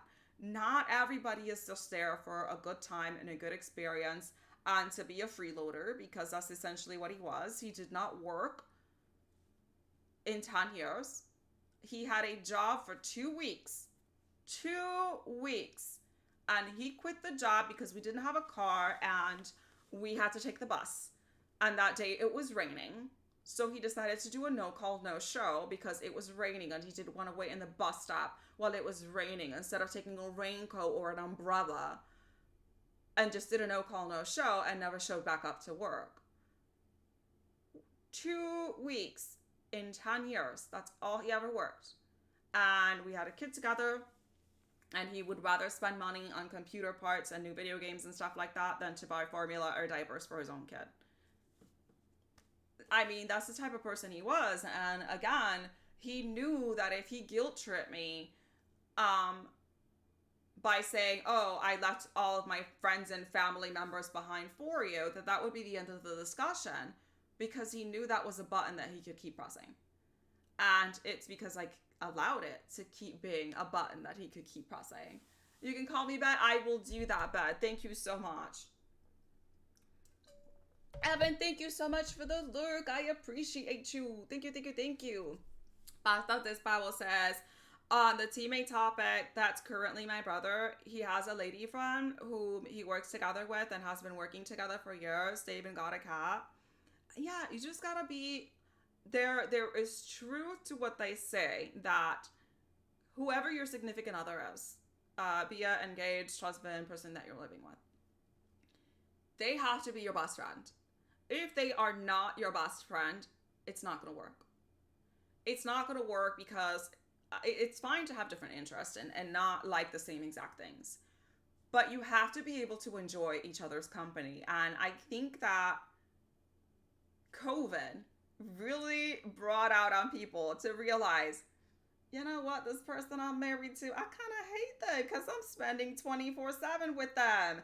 And I'm realizing I hate their guts. And that's why there were so many divorces, so many domestic violence cases happening with COVID, because we went from, okay, we spent maybe 1 or 2 hours together if we are not talking about, you know, sleeping time, because that doesn't count because we're not communicating. The average couple spends probably about 2 hours a day together because both of them tend to work. So they have opposing schedules. So you're going to be at work for most of the day. Come home, you're doing chores, one person's doing something over here, one person's doing something over there. So you're not getting the chance to really be with that person 24/7, right? And then all of a sudden COVID hits, everything shuts down. Now you have to stay 24/7 in a house with a person you married. And then you realize, this is a little too much for me. I don't like you. And that's exactly what ended up happening. Is so many people ended up breaking up and getting into some serious altercations and arguments and divorces. It's like, this is why it's so important that whoever you marry, you have to have a good foundation, in the sense of, first of all, they need to be clear what your expectations on a relationship are, and vice versa. And not only that, but you have to enjoy their company. You can't just marry someone because they're fun or they're pretty or whatever. You actually have to have a meaningful connection with that person, that you enjoy being with them, that you enjoy their company, that you will know that if you were to have to be around each other 24 hours a day, 7 days a week for 365 days, that it's not going to turn into something that you realize, maybe I don't want to spend this much time with somebody. And I think that was a harsh realization for a lot of people during COVID, for sure. THC says that guy needs to take accountability. He knew that he was getting involved with talking to you. He signed up for it, pretty much. Unfortunate, people guilt trip. Stuff really tough on the mental. Oh, absolutely THC. Absolutely THC. And he's just going to continue being one of those type of people, because he's just not the type to want to have a relationship. Everything to him is just fun and games, and he doesn't want to engage. He doesn't want to be... He likes the idea of having a family without actually putting in the work and effort into having a family, if that makes sense. They help each other. She's an artist like myself, and my brother does photography, editing, and filming. Ooh, that's awesome. That's awesome, Patas de Pavo. That is like a match made in heaven right there. Kieran the Kipper, how are you? Welcome in. Jay, welcome in. Thank you so much for being here. First time chatter. Welcome in, welcome in. My two bros, Fiery Revenant, Vengeful Turkey, thank you all so much for still being here. That is not a resounding resume for him. Not at all, Vengeful Turkey. Not at all. Trust me. T Army says the relationship is complicated because she stayed in a different state. I don't really do long distance relationship. So we agreed to stay single till she graduates from college. So we are technically together, but free to really talk to anyone. And T Army, that is a great idea. Especially if you don't think that a long distance relationship is going to work, because it's just going to put that extra pressure, that extra unnecessary pressure on a relationship that's not really there, because you guys are not presently together. And it's not like, okay, they live an hour away and I have to commute. It's, she's in a different part of the country and it would take a flight for me to see them. I think that's honestly the best approach for long distance relationships. But in my case, he decided that he wanted to get engaged. I never asked to get married. I never asked for an engagement ring. This came from him. So if you're telling me that you want to do a long distance relationship and be engaged and be in a marriage with me, then I'm going to obviously put different expectations on that person than I would somebody else that I'm just talking to, and we don't get to see each other very often because we live in different parts of the country or different parts of the world. Broke Dad Gaming, welcome in. I hope you're doing well today. Why? What's good? How are you, Justine? Hello, hello, hello. Much, much appreciated. Oh man, I'm pounding water today. So, like I said, for the longest time, I did not really understand the dynamics of my first marriage.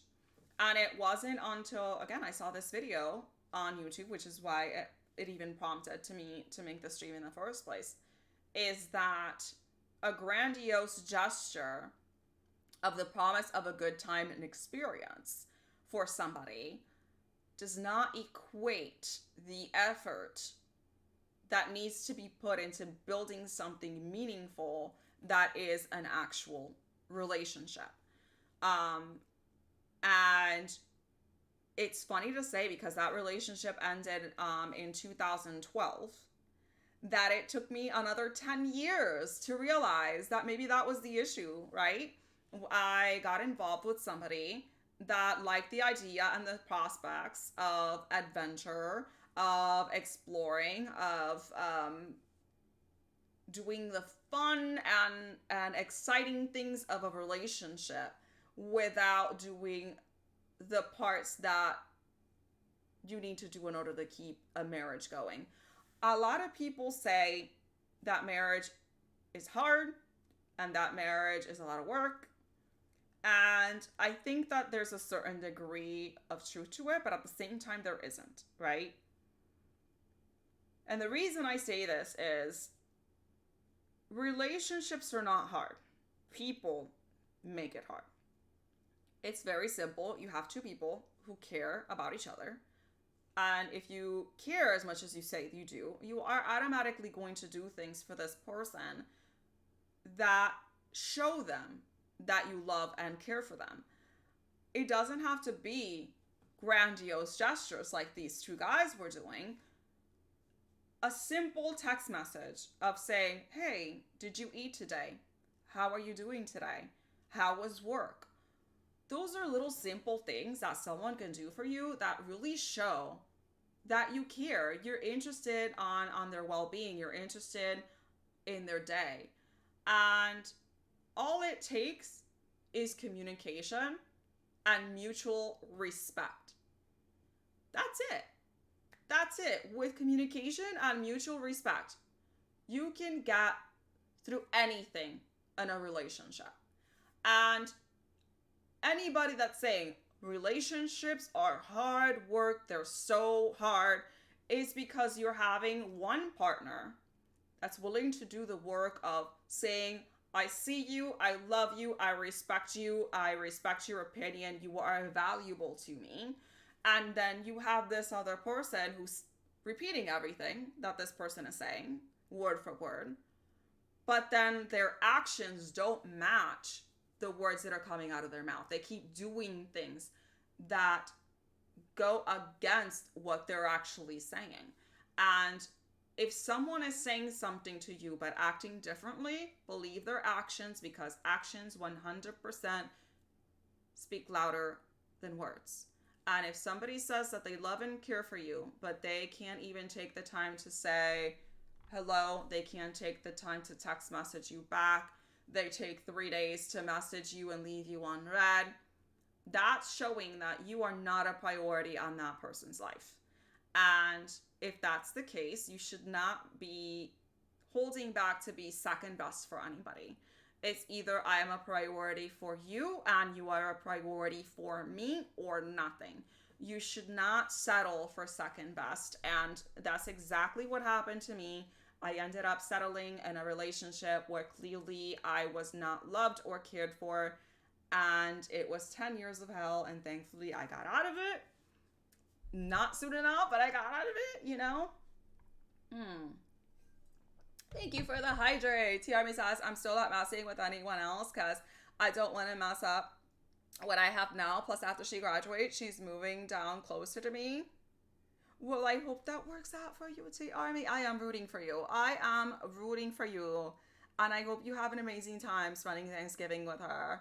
Rex, thank you so much for the Fox Den check-in. I appreciate you. And THT with the follow, which has been following me for 2 months and 3 weeks. Hells yeah.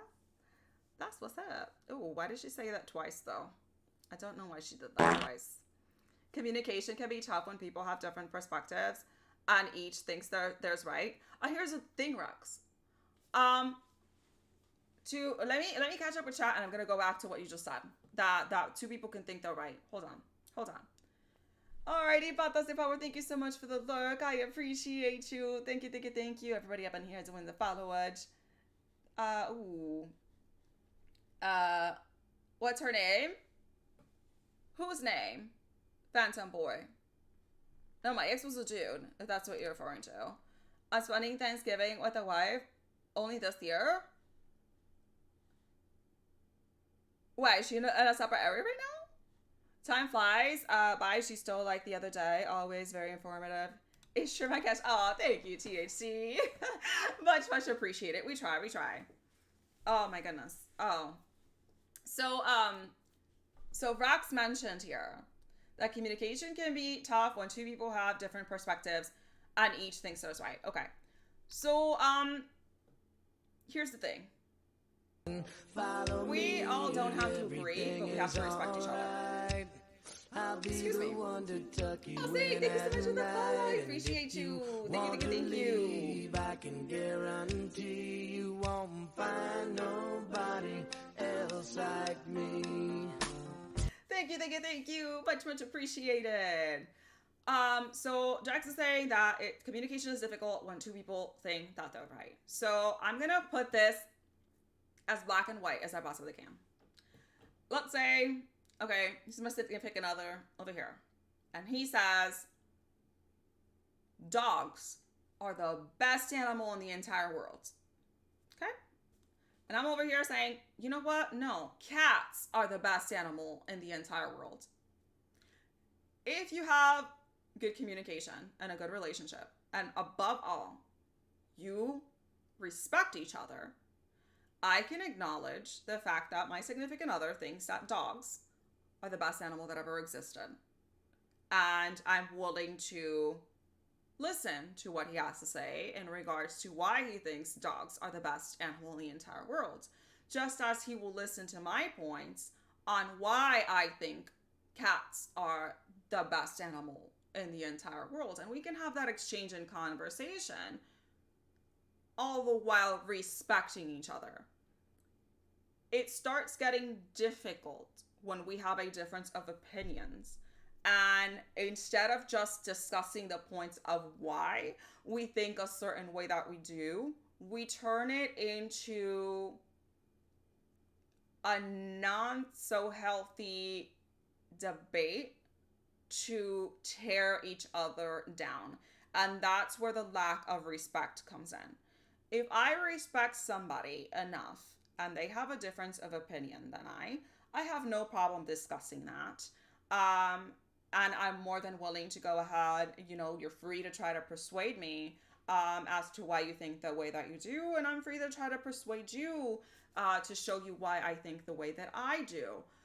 That being said, when it turns into name calling and demeaning and belittling, there's a very big difference in saying, I love cats because they're cute and fluffy and they purr. And him saying, okay, yeah, I see what you mean. I understand that. Instead of turning it to, well, if you like cats, you're just stupid. How could you possibly not see how much more awesome dogs are? And that's when we start getting into a problem. When you start diminishing and ridiculing the other person's perspective because it does not coincide with the way that you think. And as adults, as mature adults, we should be able to carry on a conversation with somebody that has a difference of opinions than we do and be able to discuss the points that why you think that way and why I think that way without turning it into a name calling, belittling session because there's a lack of respect there. I said I recently started streaming a new game. I got TRM, which is it? What new game did you just start streaming? Kaisan DIY, how are you? Sass, how's it going? I am good. You're going through a hard breakup right now? Well, you have come to the right place, my dear. You have come to the right place. We're dishing mental health stream and talking about relationships. So you've come to the right place today. Bro, Jack gave me says my wife loves dog and I never did. I gave it a chance and now we have 3. Oh my goodness. See, look at that. See, look at that. When we have healthy discussions, what happens? Yes, it was Tati for sure.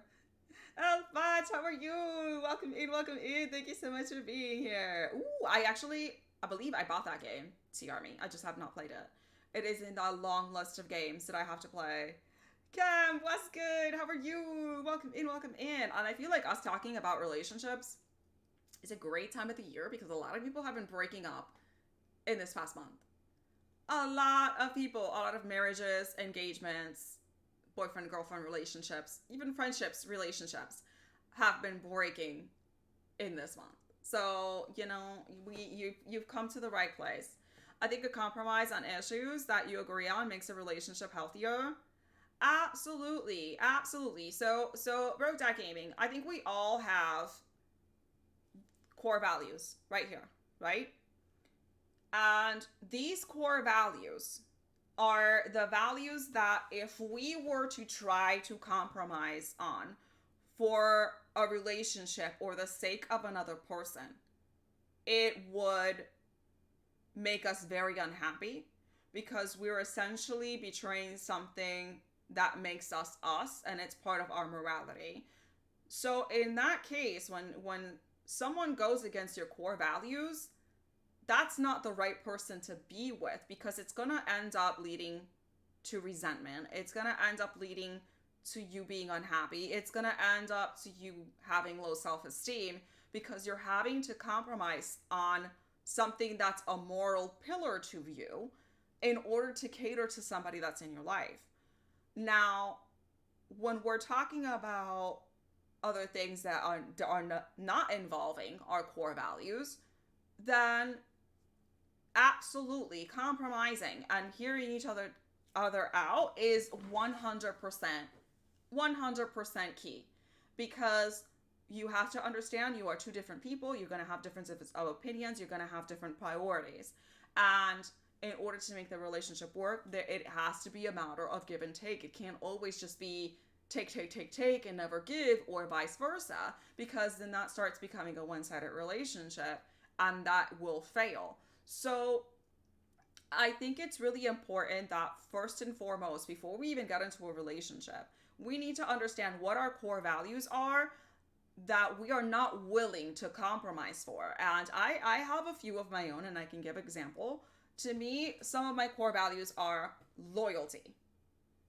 First and foremost, loyalty. If you're in a relationship with me, there is no dicking around, no ifs, ands, or buts, no you entertaining other females on your DMs, no, loyalty, okay?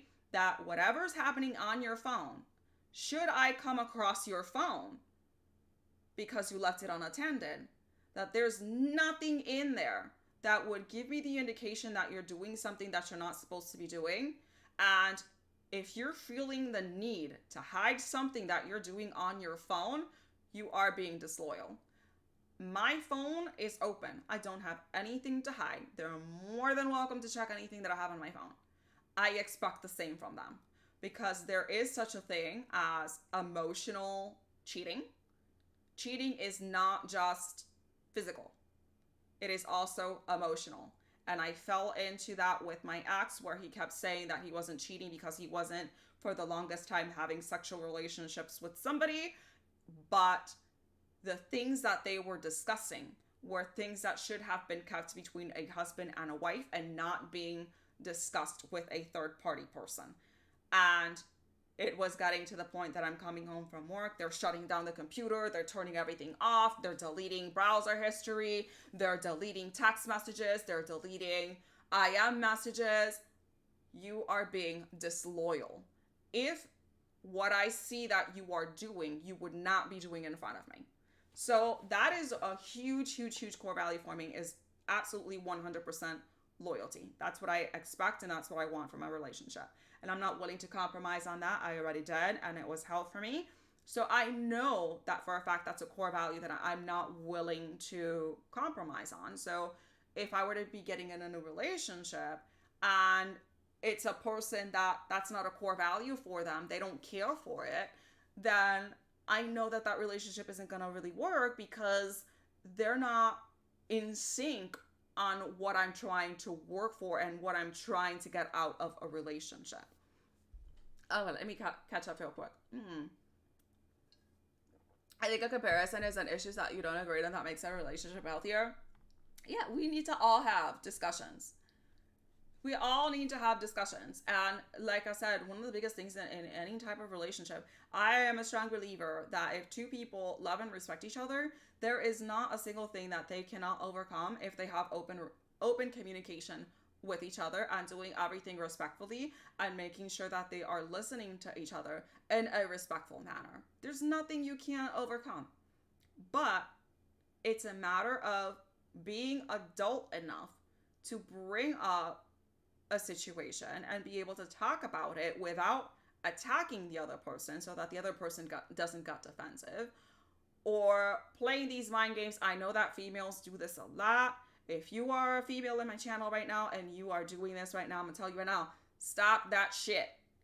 And it is when you get upset at your significant other because they did this or that, and you give them the silent treatment, you don't let them know what's wrong, right? They ask you after a couple of days of getting the cold shoulder if something's wrong, and you go, nothing. And then keep at it, still giving him attitude, right? And then when he asks you again, you go the whole, oh, well, you should know what you did. You should know what I'm at. No, no. That is petty high school bullshit. If you are upset with your significant other and they ask you, obviously they're asking because they don't know. Why else would they be asking you if you're upset? If they already knew. If they already knew, they would just address it, not ask you what's wrong. Be an adult and say, X and Y that happened made me feel a certain way. Because this whole petty game of you should know, nobody here's a mind reader. And just because you think that something is simple and obvious does not mean that it's simple and obvious to somebody else, because we don't all think the same. We don't all see things the same manner. So if there's something wrong, be an adult and without attacking or getting defensive, can say, okay, X and Y happened in this day that made me feel this way. That's all you need to say. That's all you need to say. No if, and, or buts, no playing games, no pettiness. That's it. Okay, it says,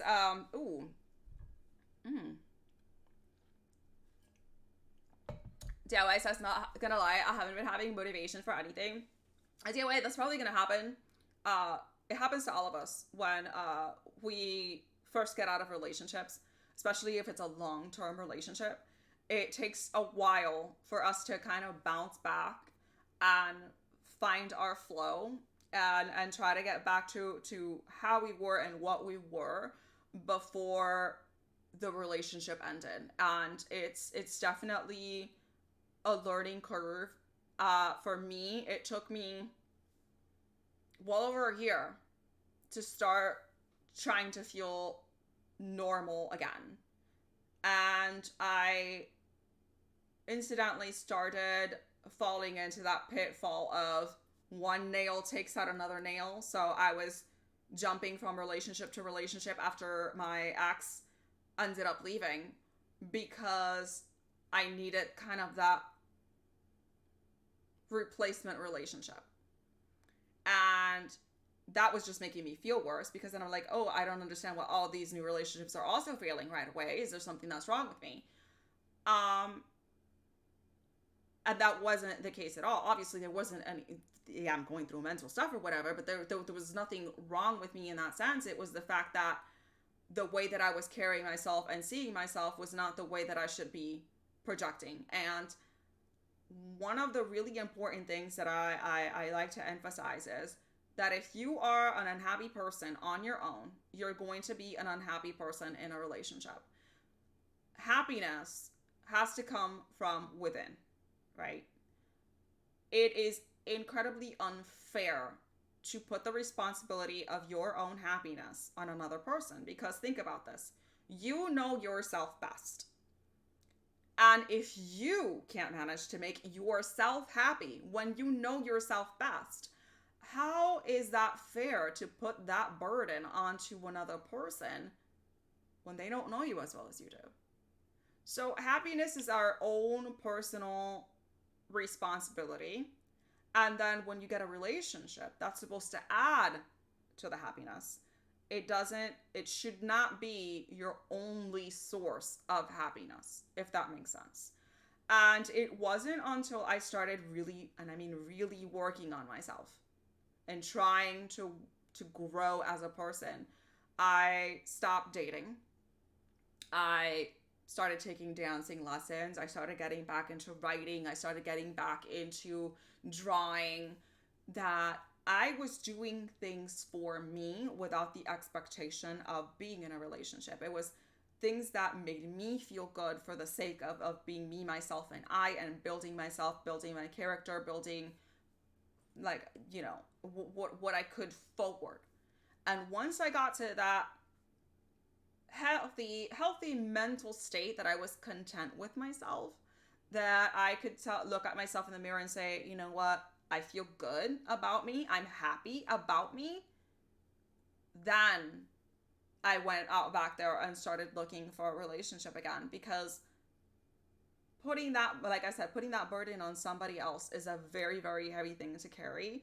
And it's just never going to meet expectations. And it's not fair to say to somebody, I'm not happy because of you, because you're not making me happy, when in reality, even when you were on your own, you weren't happy. Now, it's a different story if you're in a relationship with someone and the times when you're alone and they're not around, that's when you're happier. Then obviously they're doing something that's bringing you down. And if you're feeling that way, that you're happy, the happiest when that person's not around, then that relationship needs to end, or you need to communicate why you're feeling a certain way. But let me go ahead and catch up through chat again. Stone Street, what's good? How are you? Flying into play. Flying. Wait. Flat. Flag and eagle. Flying eagle play. Flying eagle place. Eagle. There we go.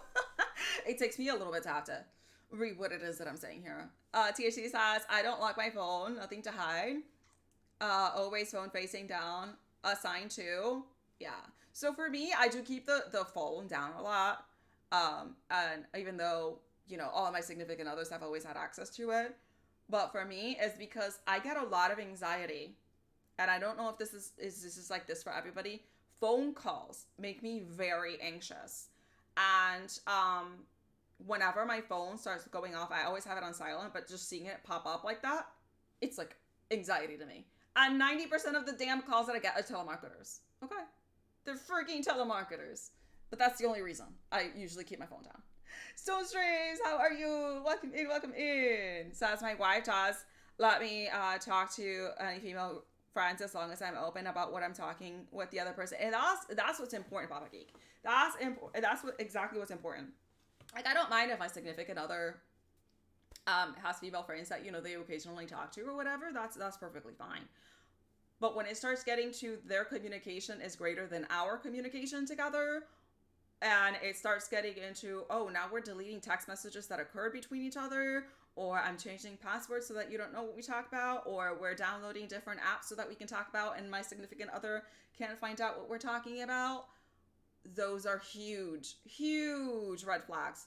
That if that's what you're going through in a relationship right now, it's not going to work. It's not going to work. It shows a lack of regard and respect.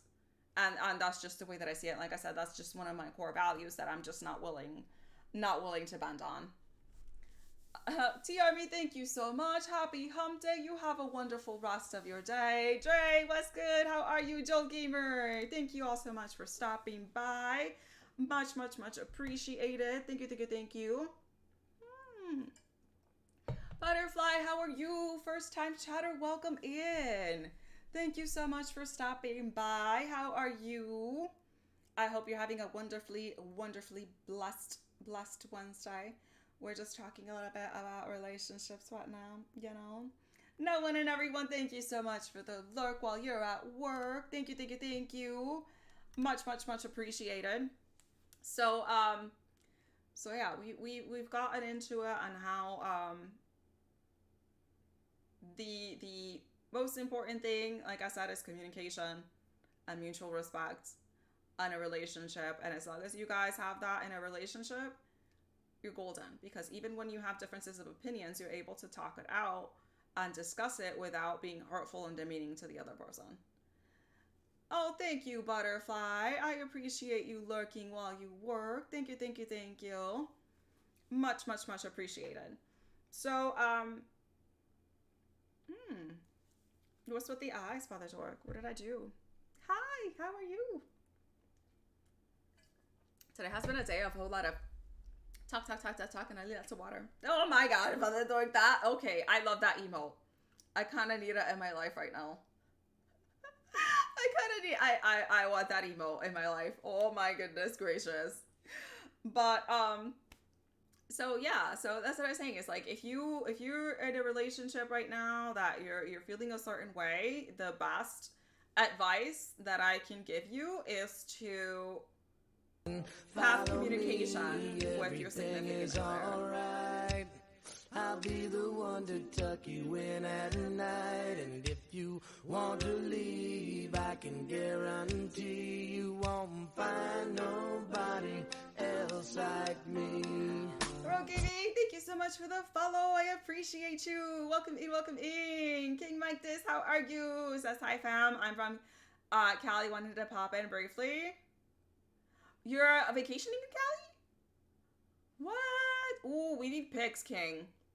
We need pics. I hope you're having lots of pizza too, because I know that's your favorite. Thank you so much. I appreciate you. Father Jark says I spammed it on a friend's husband that when he wandered onto the cam to talk to her. Oh my god, you're so mean.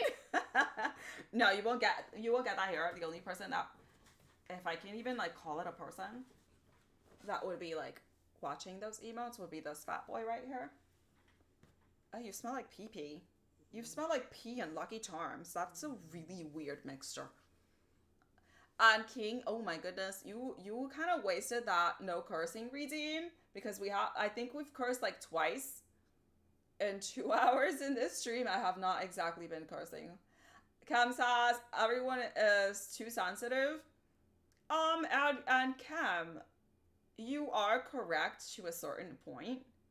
I think that a lot of people are extra sensitive because a lot of people have triggers and they don't know how to control or identify those triggers. And then anything that you say gets projected onto you. I found that a lot. And I will touch on that in just a second. No swearing during any future red flag. Oh my goodness. Yes, because we're talking about relationship and positivity and how to move forward in a positive way. And not cursing and being all mean. Oh my gosh. I'm doing well, Joel Gamer. How are you? Thank you so much for being here. Pizza's power. Oh my goodness. Of course. Anytime. TTV Motor. Don't kick me. TTV Motor City, how are you? Happy Wednesday and happy early Thanksgiving to everybody if you celebrated. Rafael, what's good? How are you? Welcome in, welcome in. This is Charlie, and he. Did you hear that?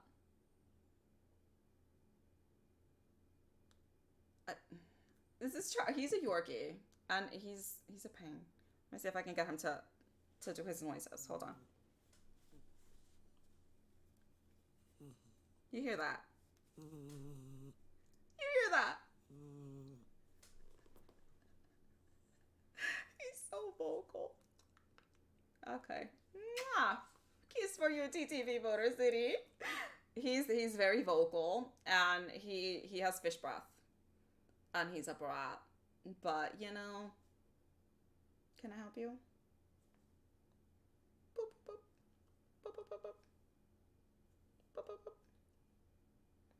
You wanna go back to your chair? So my old computer chair, he sits on it. It's right next to me, and it's like a weird padded chair, and you'll probably hear him scratching it as soon as I set him down, because he's a brat, and he's like, "Oh, how dare you touch me, you peasant human." And that's what he usually does. The Rafael. Oh yes. We if you're Latina, you have to have the skills on rolling those R's. It's like, what's the coolest intro? Yes. Anybody? Okay. Should I be saying the R's like that for anybody's name that starts with an R? So I should have said that for Rogue Gaming. Rogue Gaming. The empty gamer, what's good? How are you? Cam says, a problem lies with most people. They don't want to admit to triggers, knowing they have a bad relationship traumas, and instead of self-reflecting on learning self-love, they pump onto the next relationship and bring those insecurities to that. Oh, Kim, you missed it. We actually mentioned that. I'll go into a little bit more detail on that. But we did kind of briefly mention what you just said. And that's why I was mentioning that when you get out of a relationship, you have to kind of rebuild yourself again. And you have to learn how to be happy and okay with yourself in the single phase before you jump into another relationship. Because if you don't, what ends up happening is that all of the triggers, all of the insecurities, all of the issues that you have not addressed before you get into the new relationship get carried over. And then you start seeing that new relationship and judging that new relationship through the same colored lens that your ex left you. And that is 100% unfair. And I'm not saying that it's not warranted in some cases, because let's be honest, we've all gone through things that shape the way that we are, that shape the way that we think, and there's reasons behind why we end up being the way that we are. That being said, we also have to differentiate between, is this making me upset because of a past experience and it's triggering a past trauma experience for me, and maybe the situation isn't as serious? Or does this warrant my reaction to the level that it is based on the situation happening right now, today?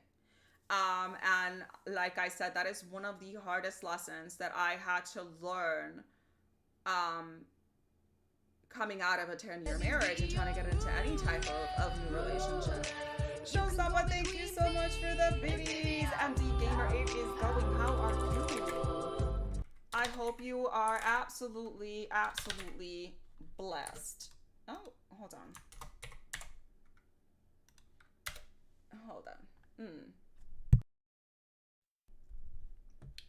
Going through. Let me read real quick. Crazy, how are you? Welcome in, welcome in.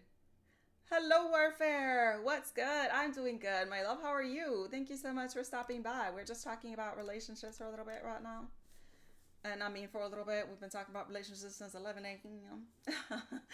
I'm glad you're doing well. Thank you so much for stopping by. And Crazy, I hope you're doing absolutely amazing yourself.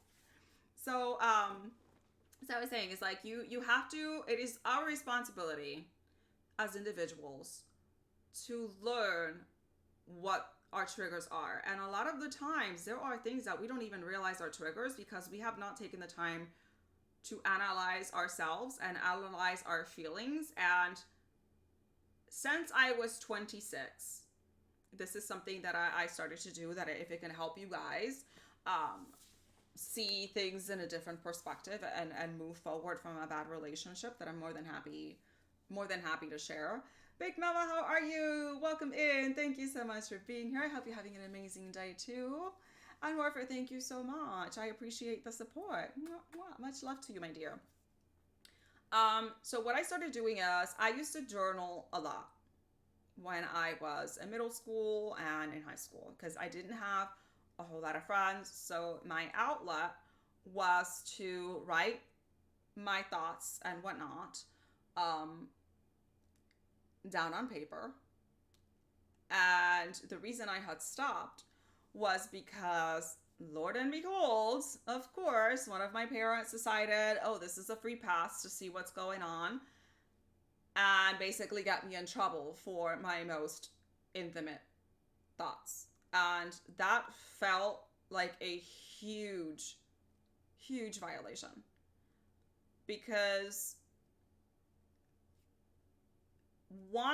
a person that is pouring their heart and soul out onto paper should not be called out on something that they thought was a safe space and the privacy of them. So that was a huge trigger for me, was writing for the longest time, because I felt like I was going to be violated in that sense again.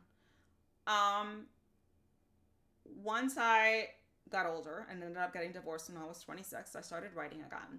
But I started writing for a different purpose. Everything is alright. Sherry Ali, how are you? Thank you so much for the follow. I appreciate it. Thank you. Said I've been following no worries, Warfare. I know that it gets crazy. I appreciate you stopping by, my dear. So when we don't know our triggers, what I recommend you doing, because a lot of the times our triggers are not easy to identify because it's connected to a past trauma that we don't really want to analyze, we don't want to think about. Most people, when they go through something traumatic, they throw it, in a dark room, close the door, lock the key, and walk away and try to pretend that it never existed and it never happened. The problem with that is that just because you're not thinking about it and you think that the problem is gone because you locked it away and you put the key, when something occurs in your life that even slightly reminds you of that traumatic event, something that was this small all of a sudden explodes because you have not addressed the original trauma. So, what do you do to identify what your trauma is when you're not sure what those triggers are? So, what I started doing is I started writing again. And if I went, let's say that I had a huge argument with a significant other. As soon as the argument happens, I'll go down and I jot down everything as raw and upset as I am, not holding back how I'm feeling, how this is making me feel, and it's just completely unfiltered on a sheet of paper. I'll take a couple of days to cool off. I will go back and I will read that. Now that I have hindsight, they say hindsight is 20/20. Now that the situation may have been resolved or whatever, now that I'm in a more calm state of mind, I'll go back and I will read what I wrote. And a lot of the times, what ended up happening was that my significant other at the time was doing something really minor. But what they were doing now all of a sudden reminded me of that one time when my ex-husband, I caught him cheating and doing this and that. And the feelings from this first relationship where, oh, I caught my ex cheating, this is how it made me feel, is now getting carried over and projected onto, oh, my new guy all of a sudden got a text message from a girl. You know what I mean? The reactions were disproportionate because I was not reacting to the right thing. I wasn't reacting to, oh, the guy that I'm now with received a text message from a female. I'm reacting to, I have this unsolved trauma of catching my ex-husband, the person I was with for 10 years since I was 16, cheating on me. And this event reminded me of this whole elephant that I have not dealt with. And that's the problem.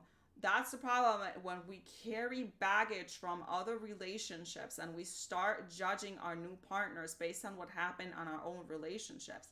I'm not saying turn a blind eye to what the new person is doing, but you really have to sit and analyze and saying, okay, is my reaction appropriate for the situation?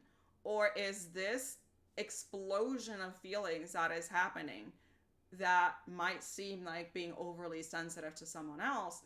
Is it happening because it's being a trigger for something that happened in my past? And that is the hardest lesson that I had to learn as a person, is that the ex and the current person that you're with are two completely different people, and it's hard to separate the experiences. But one thing I can tell you for sure is that if you do not address the original trauma, or at least understand that this is one of your triggers, any little thing that happens over here is going to explode because this one over here is not being dealt with. And I think as humans, anything that makes us feel like we're out of our comfort zone, we want to turn our backs on it. We want to not acknowledge it. But that's doing more damage than good, because the longer you take to address that big elephant in the room of a traumatic experience, the longer it's going to take you to start healing from it. Because if you just keep cutting it open over and over and over and over again without actually putting a band-aid on it and putting some Bactine on it, it's gonna keep re-emerging. And like I said, it's sad that it took me that long to kind of realize that. And I was so grateful that I finally did, and to start seeing things in a different perspective, because a lot of the things that were happening were my own doing, over my overreactions on things that had nothing to do with the current situation. And I think as a partner of someone who's gone through something traumatic, it's also important to understand that a lot of the times the reaction is not proportionate, because it might be reminding them of something that happened in their past and has nothing to do with you. And that's something that's really hard to deal with, especially in new relationships, when your significant other is going crazy and accusing you of things that has nothing to do with you, when in reality is a reaction to something that happened in the past before you even arrived in the picture. If that's the case, and you know that you have triggers and you're trying to work on them, I'm not going to say, no, don't get in a relationship, because obviously if you want to be in a relationship, you're going to get on one. But be open enough with your current partner to let them know that these things happened in the past, so that they at least have an understanding as to why you might be reacting a certain way with certain things, and maybe take even steps to avoid producing those triggers for you, because you can't get mad at somebody for doing something that's a trigger for you if they didn't know that that was a trigger to begin with. So it's a lot of back and forth communication. Like I said, I'm a strong believer that anything can be overcome with communication and respect. Anything. JC, thank you so much for the lurk. I appreciate it. Thank you, thank you, thank you. Moho, what's good? Happy Wednesday hump day. I appreciate you being here. TTV Motor City says, I wish him nothing but negative. You are too wholesome to deal with that. And Motor City, I carried a lot of hate and resentment for my ex for the longest time. And it's true what they say, that when you hate someone that way, I think he was like the first person, I really, really hated. And they also say that there's a fine line between love and hate. I feel like the more that you love and care for somebody, the easier it is to hate them. And that's kind of exactly what happened with my ex. I spent a lot of time and effort trying to, let me say what the correct word is.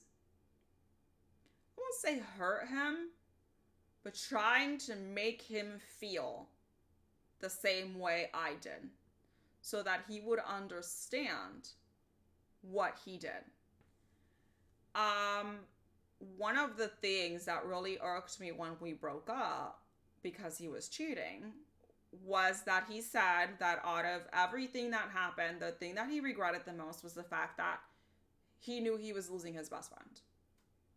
And if you consider me your best friend, even if you don't love me as a spouse, right, you still consider me as a best friend, you should still have that level of respect and standard to not do the things that he did. And all in all, through all of the hurt and pain and everything that he did, his first reaction was to think about what he's losing rather than what he's putting me through. And that made me so angry that I wanted nothing but the worst for him. And it turned into, now I'm checking his social media. I'm upset if he gets a new girlfriend, this and that. It got really, really toxic, because I was so hurt and I wanted him to hurt the same way. And I started realizing, who is this helping and who is this hurting? Because it's not helping me. It's not hurting him, it's hurting me. So me carrying all this hate and resentment, where is this getting me, except making me angry and bitter about the situation? Because it doesn't matter how much I wished and hoped and prayed for ill things to happen to him, when he's over here living his best life, not worrying about what Riku's doing. So blocked everything to keep myself from going back down that rabbit hole. Blocked him all of social media, blocked his number, blocked everything. And made it upon myself to be like, he was a person that I once loved and cared for. And not everything is forever. Some things have to come to an end. And I do think parts of the experience, because it made me grow as a person, it made me realize certain things about myself that I feel like I was turning a blind eye to. So instead of taking it as just this hurtful experience, I tried to take it as a lesson for growth and as a cautionary tale in the future of what to do and what not to do. Because one of the main problems of that relationship was the fact that I had so little self-esteem and so little self-worth that I did not believe I was worth fighting for. I did not believe I was worth anybody putting the time and effort in me. And it turned into me believing that I was lucky to even have him in my life, no matter how badly he was treating me. And that was a me issue. Had I learned to stand up for myself and say, this is disrespectful, I deserve respect, I give you respect, and I expect that back from you, and if you're not willing to do that, then we don't need to be in this relationship, that whole marriage would have been 100% different. Unfortunately, it took a different path of him being incredibly narcissistic and manipulative, so that he would slowly tear me down into believing I wasn't worth anything. But at the end of the day, I allowed that treatment. And for that, I had to take responsibility. Because at the end of the day, yes, he was this horrible person who did horrible things. But I am the person who stayed and allowed the horrible person to continue doing the horrible things. And it wasn't until I took accountability for that I was able to move forward and say, I cannot say that my marriage ending and it going the direction that it went was 100% his fault. It went that direction because I gave up on my core values. I gave up on myself. And this is the behavior that I allowed.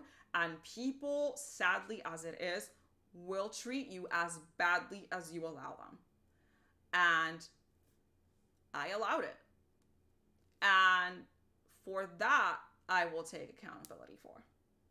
And that's why I said, as far as that relationship, it was a really good learning lesson to not allow people to define my worth based on their opinions.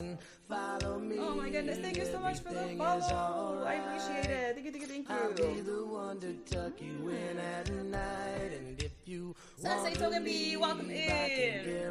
Thank you for being here. Yes, I'm catching up with chat. I know I go through rants and then I catch up with chat and then I go through rants and I catch up with chat. We're multitasking here. Vengeful Turkey says, oh my goodness, look at that. Thank you so much for the goodies. I appreciate it. Hold on.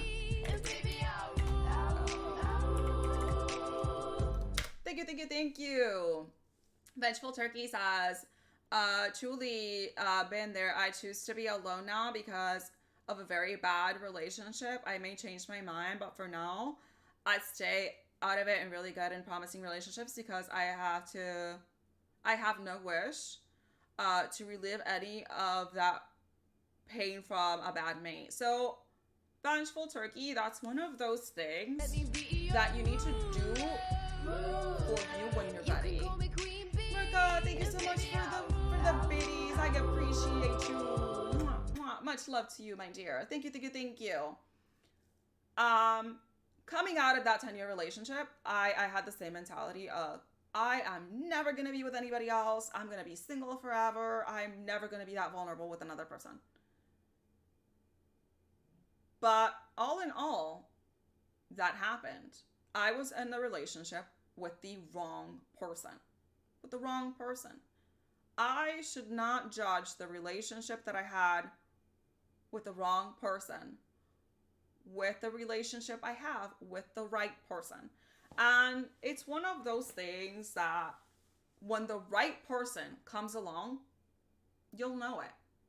And all of those notions of, I don't want to be hurt again, or I'm cautious, I don't want to give this a chance, I would just rather be single forever, I don't want to be open and vulnerable for anybody. All of those walls, if it's the right person, are slowly going to start coming down on their own. We start getting into a problem when we force something that's not there. And trust me, it'll happen. It might not happen today, it might not happen tomorrow, but when the right person comes along, I guarantee you that all of those fears and all of those walls will slowly start to come down, and you're going to start opening yourself to the possibility of being vulnerable again and being open enough to be in another relationship, that it will naturally happen. It's just one of those things, we can't rush it, and it'll happen when it's supposed to happen. And in the meantime, you need to take as much time as you need to work on you and grow on yourself and make yourself better. Because I feel like the journey of self-improvement is one that is never ending. And to this day, you know, there's always going to be things that I'm going to be working towards and pushing forward and trying to overcome and better myself for it. And the day that we stop working with ourselves and trying to improve ourselves is the day that we've lost it all. Bomi says, you're so right. I'm trying to work on my unresolved issues too, now more than ever lately. But it also relates to how childhood stuff, so I don't want to put the baggage on my partner anymore. And Bomi, I 100% understand that. There are some really messed up stuff that's happened in my childhood that for the longest time I could not speak about. And I found that the more I talked about it, the easier it got to deal with. And it was crazy to realize how many people were going through really similar situations as myself. And then I just never caught on to that. And there is truth to being in group therapies and stuff like that, where everybody is getting things out in the open and everybody's being vulnerable in a safe space. That is so important for healing. I cannot tell you how valuable it is to be able to find somebody that you can tell anything and everything to, and they will be a listening ear to you, and you know that they're not going to judge you, they're not going to demean you, and they're not going to think of you differently. It's a hard thing to find, and it's a beautiful thing to find, because it allows us to get what we have out in the open without having that extra shame and that notion that if we were to open up, we're going to be rejected. Team Sam, thank you so much for the follow. I appreciate it. Thank you. And if you want to leave, I can guarantee you won't find nobody else like me. Ooh, it choked on my water. Excuse me. Motor City says, facts. I work too hard with my streaming journey. I don't have time to really give a person what they deserve. I mean, I've been working my ass off here too, so I 100% wholeheartedly get it. But we also see, this is why I've chosen to do the streaming times that I am, and I'll switch things around depending on, you know, how life situations are going. Because I do want to make sure that I'm not neglecting the people that I need to take care of, because that's first and foremost. Motor City says, oh, yes, Kirby, thank you so much for the lurk. Says, yeah, my mother passed when I was 17. My trigger is people that don't appreciate their parents. Yeah, and we all have them. But see, on the other side of that TTV, Motor City, that's like a colored scope, right? So your trigger is people that don't appreciate their parents. right? But then you come across somebody who doesn't appreciate their parents. They hate their parents. They say that their parents are trash garbage. I hate them. I hate them. And then that's your first reaction. It's a trigger for you because you lost your parents. But then you get to talk to that person and says that they feel that certain way about their parents and realize that it's a trigger for them because, oh, my parents beat me, abused me, treated me like crap, basically Harry Pottered me and made me sleep under the stairs in a cupboard. You know? So that's why it's so dangerous to go with these preconceived notions in our head onto someone else's situation, because just because this was a situation for you and you would love and appreciate your parents because you had a parent that passed away when you were 17, and then this person has parents, does not mean that the situation is the same and that they should appreciate him just because they have parents, because you don't know what that relationship with their parents is. And maybe you saying that, oh, you should appreciate your parents because you have some, is a trigger for them. So that's why it's so important to identify what our triggers are, because not every situation is the same and not everybody reacts the same to a given problem. So that's why it's hard, and it's important to make that distinction, that just because we would feel a certain way about something given this does not mean that somebody else is going to feel the same. But if that person is important to you, I think that we need to take the time to understand, or at least listen to why they have this notion. And again, that goes back to, again, me saying that communication is wholeheartedly the most important thing that you could have with somebody else. Mid-Atlantic, welcome in. Thank you so much for being here. Happy Wednesday. As I agree with you so much. I'm working on my own self-awareness so that I can do better and feel better. It's a journey. Trust me, it is a journey. Big Gamer, how are you? Welcome in. So the job follow-up, we passed everything. Thank you so much for the stretch. I appreciate it. So we passed everything. I have a start date for that particular department on the 5th. That being said, position opened up that I had applied for a job that I would prefer. So now it's kind of putting me in a situation where I was like, okay, do I hold back on this job that I have a start date on the 5th to see if I get the job that I really want, or should I go for the sure thing because I know it's a sure thing versus gambling? You know what I mean? So I'm trying to make decisions here. So as far as jobs, this is what's happening. I applied with 2 different departments. One department is the one that I said that I'm supposed to be starting on the 5th. Surprise, motherfucker. I'm so surprised. Oh my goodness. And the other department is the department that I went to the physical and I failed the cardiology test. So they said that I have a heart arrhythmia and I have to see a cardiologist in order to get approved. The cardiology doctor has taken forever and a half to give me an appointment.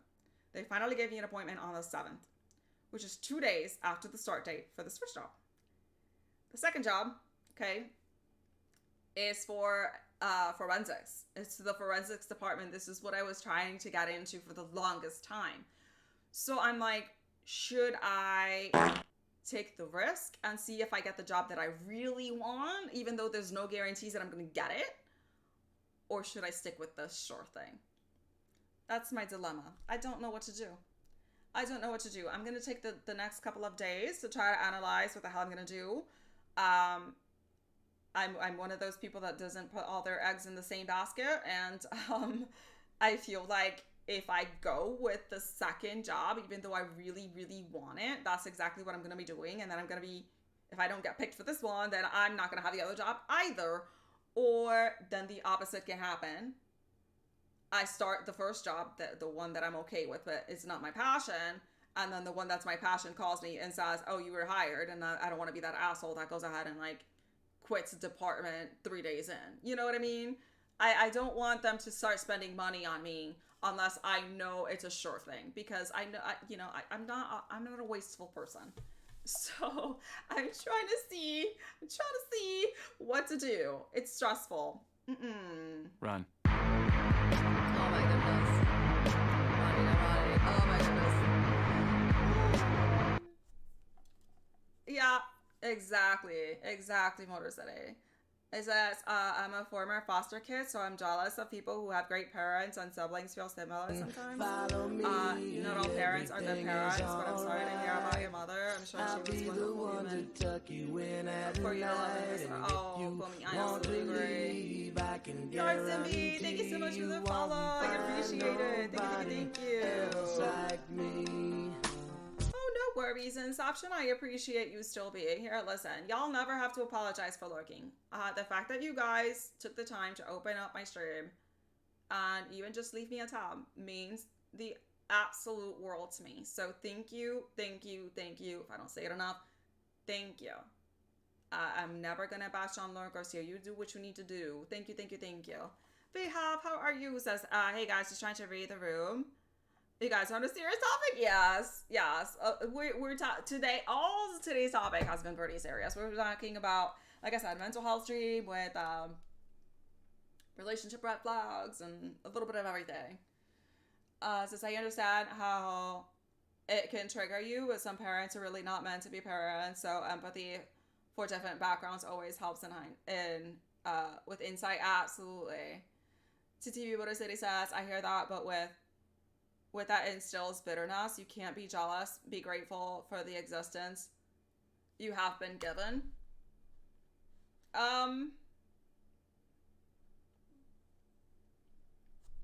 So, I know that you guys, I know there's a documentary, that came out on Netflix. Let me catch up with chat and I'll go back to that. Hold on. Had you both respect it? Yes, exactly. Moku-san, how are you? Welcome in. Thank you so much for being here. Happy hump day. Oh my goodness. Going through. What's good? Oh, am I really that far behind? Holy cow. It's me, Don. What's good? I'm so sorry. I'm catching up, my dears. Oh my god, I'm 10 minutes behind. Holy cow. Hold on. I'm telling you, I go through rants and then I realize that you guys sent me like 25 messages and I'm like, oh my god. Okay. Nikki, what's good? Happy Wednesday. Thank you so much for being here. I recommend therapy. I literally just got out of my daily session. Therapy can do wonders for you if you have the right therapist. 100%. I'm doing well, Team Sam. How are you? Thank you so much for stopping by. Listening is most important in problems and situations. I 100% agree. Thank you so much for the hydrate and the Foxton chocolate. Welcome in. Raquel, welcome in. I'm doing amazing. Thank you so much for being here. Thank you so much. Sis Gaming, I hope you're having an amazing day yourself. DJ, what's good? I'm still here. Sarah was playing some games. Oh, no worries. Thank you so much for being here. Dart TV with the first time chatter. What's good? Thank you all so much for the Foxton check-ins. I finally caught up with chat. Oh my goodness. I'm telling you, I go on these ringouts and then I realized that all the messages are there and I'm trying to catch up. I feel like a robot trying to read everything. Oh, Cryptic, I appreciate you. Thank you. My streams are, when I say that my streams are variety. Some days you're gonna get jokes and Fall Guys and all sorts of crazy stuff, and then other days you're gonna get mental health streams like this, where are some serious topics that we talk about, and we get down with it. Much love to you too, Don. Thank you very much. Yes, I'm trying. I scroll as quickly as possible, but I promise that I'm reading every single message for the most part, unless it's the same color as my bot, and a lot of the times my brain's like, boop, ignore that message because I think it's my bot saying the message. But if I miss your message, now that I'm at the bottom, please feel free to go ahead and retype it, and I'll go ahead and reread it. So we were saying, as far as being grateful for just having parents, and I can see how you would have that notion being because this is your trigger, your past trauma, of what happened to you in the past. There is a Netflix documentary. Let me see if I can pull up the name of it. I don't want to butcher it. Go.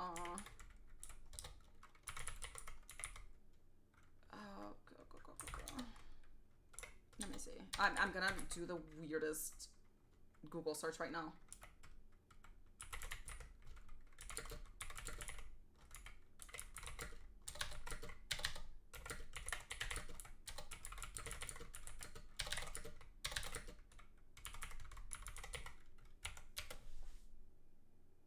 Okay, here it is. Here it is. Okay, so this is the Gabriel Fernandez case. It's on Netflix. And if you guys are not familiar with the Gabriel Fernandez case, I will say that it is a very difficult documentary to watch. So brace yourselves if you are going to watch it. I will say it that it is a very, very difficult documentary to watch. But this kind of reiterates in what I'm saying, that everybody's situation is different, and you know, your mother was lovely and unfortunately she passed away too soon, got taken from you, so that's a trigger. This boy's parents literally tortured him until they murdered him. So that being his situation, or as a sibling gone through that, and seeing that maybe this was done to your little brother and you managed to narrowly escape the same fate as your little brother, and your little brother was not as fortunate, then I think that we could all agree on why we would not be grateful to have those kinds of parents. There are good people and bad people out there, which is why I say that it's very dangerous to kind of judge everything externally with the colored lens of our I can't say that word, and preconceived notions, because not everybody's situation is the same. Some parents are wonderful and they should absolutely 100% treasure what they have. Other kids are not so fortunate, and I will be honest, parents like Gabriel's parents were better off them being dead, because it ended up with this child being tortured for years and ending on his demise. So this is what I'm saying, that all of the situations are different. Juju, thank you so much for the biddies. I appreciate it. Thank you, thank you, thank you. What's your thoughts on the recent death via suicide of Jason David Frank? I have not looked into that, Darth. I have not looked into that. I might have to look it up. I have not even heard of that. They said, I cry for other foster kids on if I can do well financially someday. I want to give thanks to those kids and support those adults still recovering. That's a great goal, Boomy. Like I said, I foster a kid from Egypt, and I send him a little bit of money every single month to try to get him school supplies and whatnot. I just wish more that could be done to protect these kids from those things and an evil world. Yeah.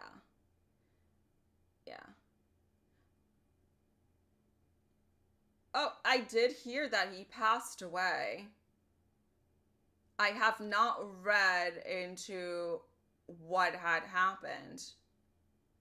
It was suicide? Because the only headline that I had read from Tommy was that he had passed away. I did not get to see, because when I first read the article, it had just happened like an hour or two, and nothing was being disclosed at the moment. Amble, how are you? D-Boy Blaze, thank you so much for still being here. Yeah,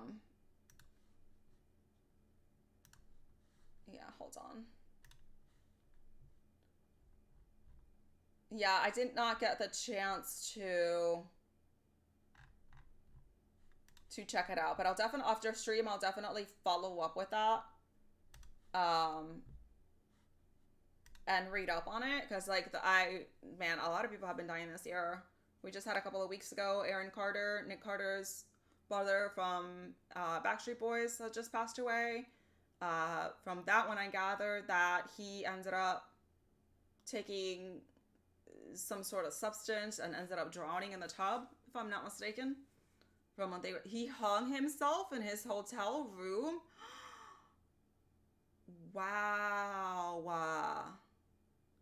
That is crazy.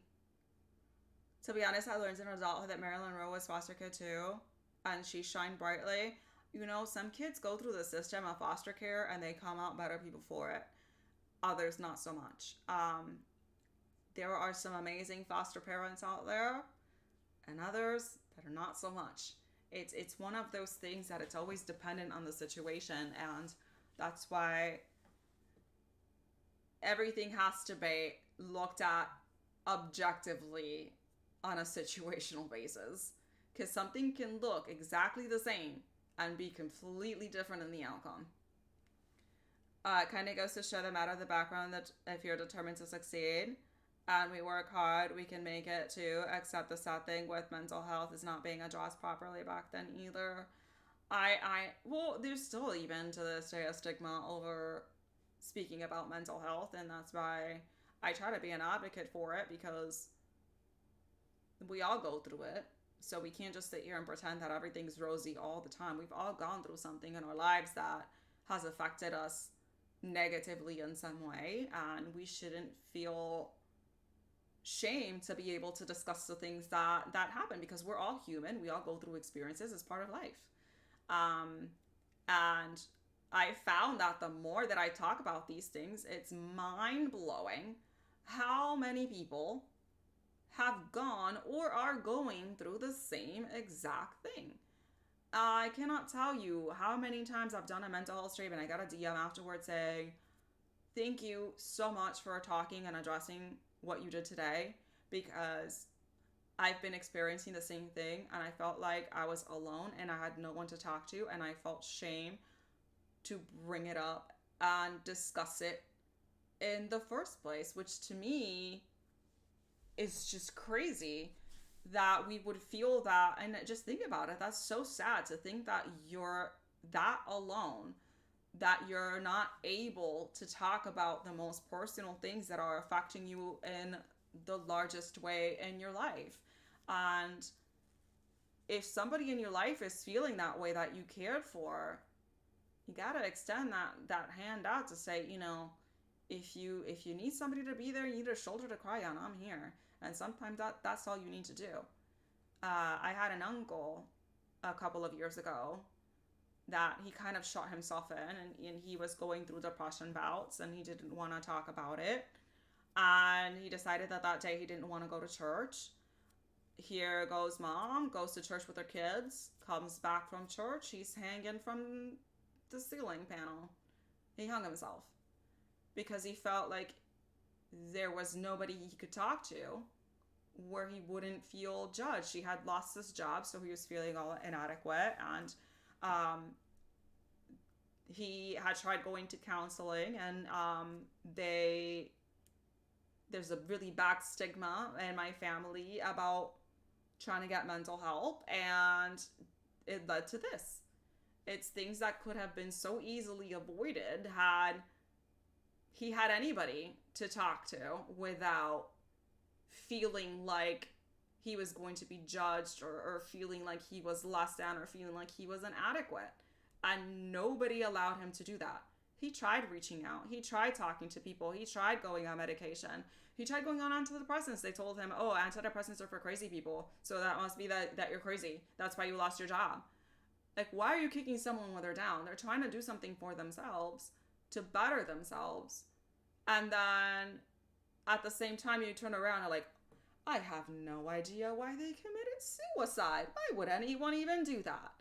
But you don't think about everything else that happened. All of the signs that were there, that they were literally screaming to the top of their lungs that they needed help. And every single one of you turned their back and said, nah, if you're looking for mental health for yourself, that means you're crazy. And then they're upset at the end result of that situation. You know? It's the way that happens, man. Hold on. That's why her foster parents weren't good. She was married off, but she still remained resilient until the very end. And here's the thing, everybody handles situations differently. What can make one person stronger can be what breaks another person. And I think that it takes a certain degree of compassion that to understand that if I went through something and overcame it, and somebody else is going through something exactly the same and is not being able to overcome it, that does not mean that they're less down or weak simply because they did not react or resolve the situation in the same manner that I did. Everybody's affected differently by different things, and I think it's important that we keep our minds open that something that might seem minor to us can be very detrimental and life-changing to another person. So, you know, it's just one of those things. You like these mental health streams? Oh, thank you, Arctic Fox. I appreciate it. I was just gonna say it makes me feel like I'm not alone. Oh my goodness. Oh my goodness.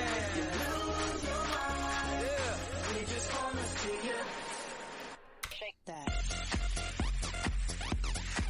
I was not expecting this kind of turnout for today, and I'm just sad that I have to end stream in like 4 minutes because I have to start cooking dinner. Because if I don't start cooking dinner now, it's not going to be ready for the time that I have to leave. So, oh my goodness, 100% therapy should be normalized, but it sadly isn't in many places. I 100% agree, Arctic Fox, and that's why I will continue to do streams like this and advocate it and push it forward. 100%. Smoking Sean, how was your stream? I appreciate you. Good morning, Jit. Oh, you're fucking nuts and you love it. I know that I'm nuts too, but I'm self-aware, so I know these things about me. Twitch has stellar timing on ads. Oh my goodness. Oh my goodness. Yeah, hold on. Putting ourselves in others' shoes. Yes, well me. Absolutely. I think empathy is one of the things that we all should have in abundance, and it seems that so many people are lacking it. And it's sad. It's really sad. Like, I can never imagine myself, someone telling me that they're going through a hard time and telling me that they need to go to therapy or find some help, and me ridiculing them and making them feel crappy over asking for help. And then at the same time, when something tragic happens, all of a sudden, well, why didn't you get help? Really? Really? The same society that threw somebody under the bus does not get the right to ask, why did someone do this, when you were literally the person driving the damn bus. You know what I mean? Yeah, know what I mean? Oh, for sure. Yeah, I am feeling better. Thank you so much for asking. Yes. That being said, I do have to start waiting out. Hold on. Give me 1 second here because I have to start, unfortunately cooking soon. Because if not, you know, this is the part where I said that you need to find your balance in life with things. Ooh. Goodness gracious.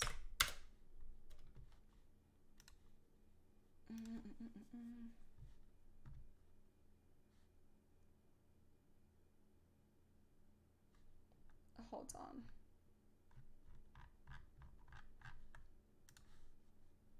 All right, give me 1 second. I'm trying to multitask here, and I'm not the greatest at it sometimes. But I will be back tomorrow at 11 a.m. EST if anybody would like to catch me then.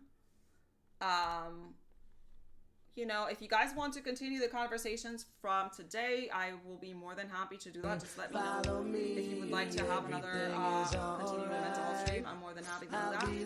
But how are you? Welcome in. Yosu, unfortunately, yes. Welcome in. Of course. Thank you all so very much. I appreciate it. If you have not joined our Discord, feel free to do so. You know, I mostly do it that we do have a mental health section on the Discord if anybody would like to go ahead and use it. That being said, I'm gonna go ahead and get this right started. Hello.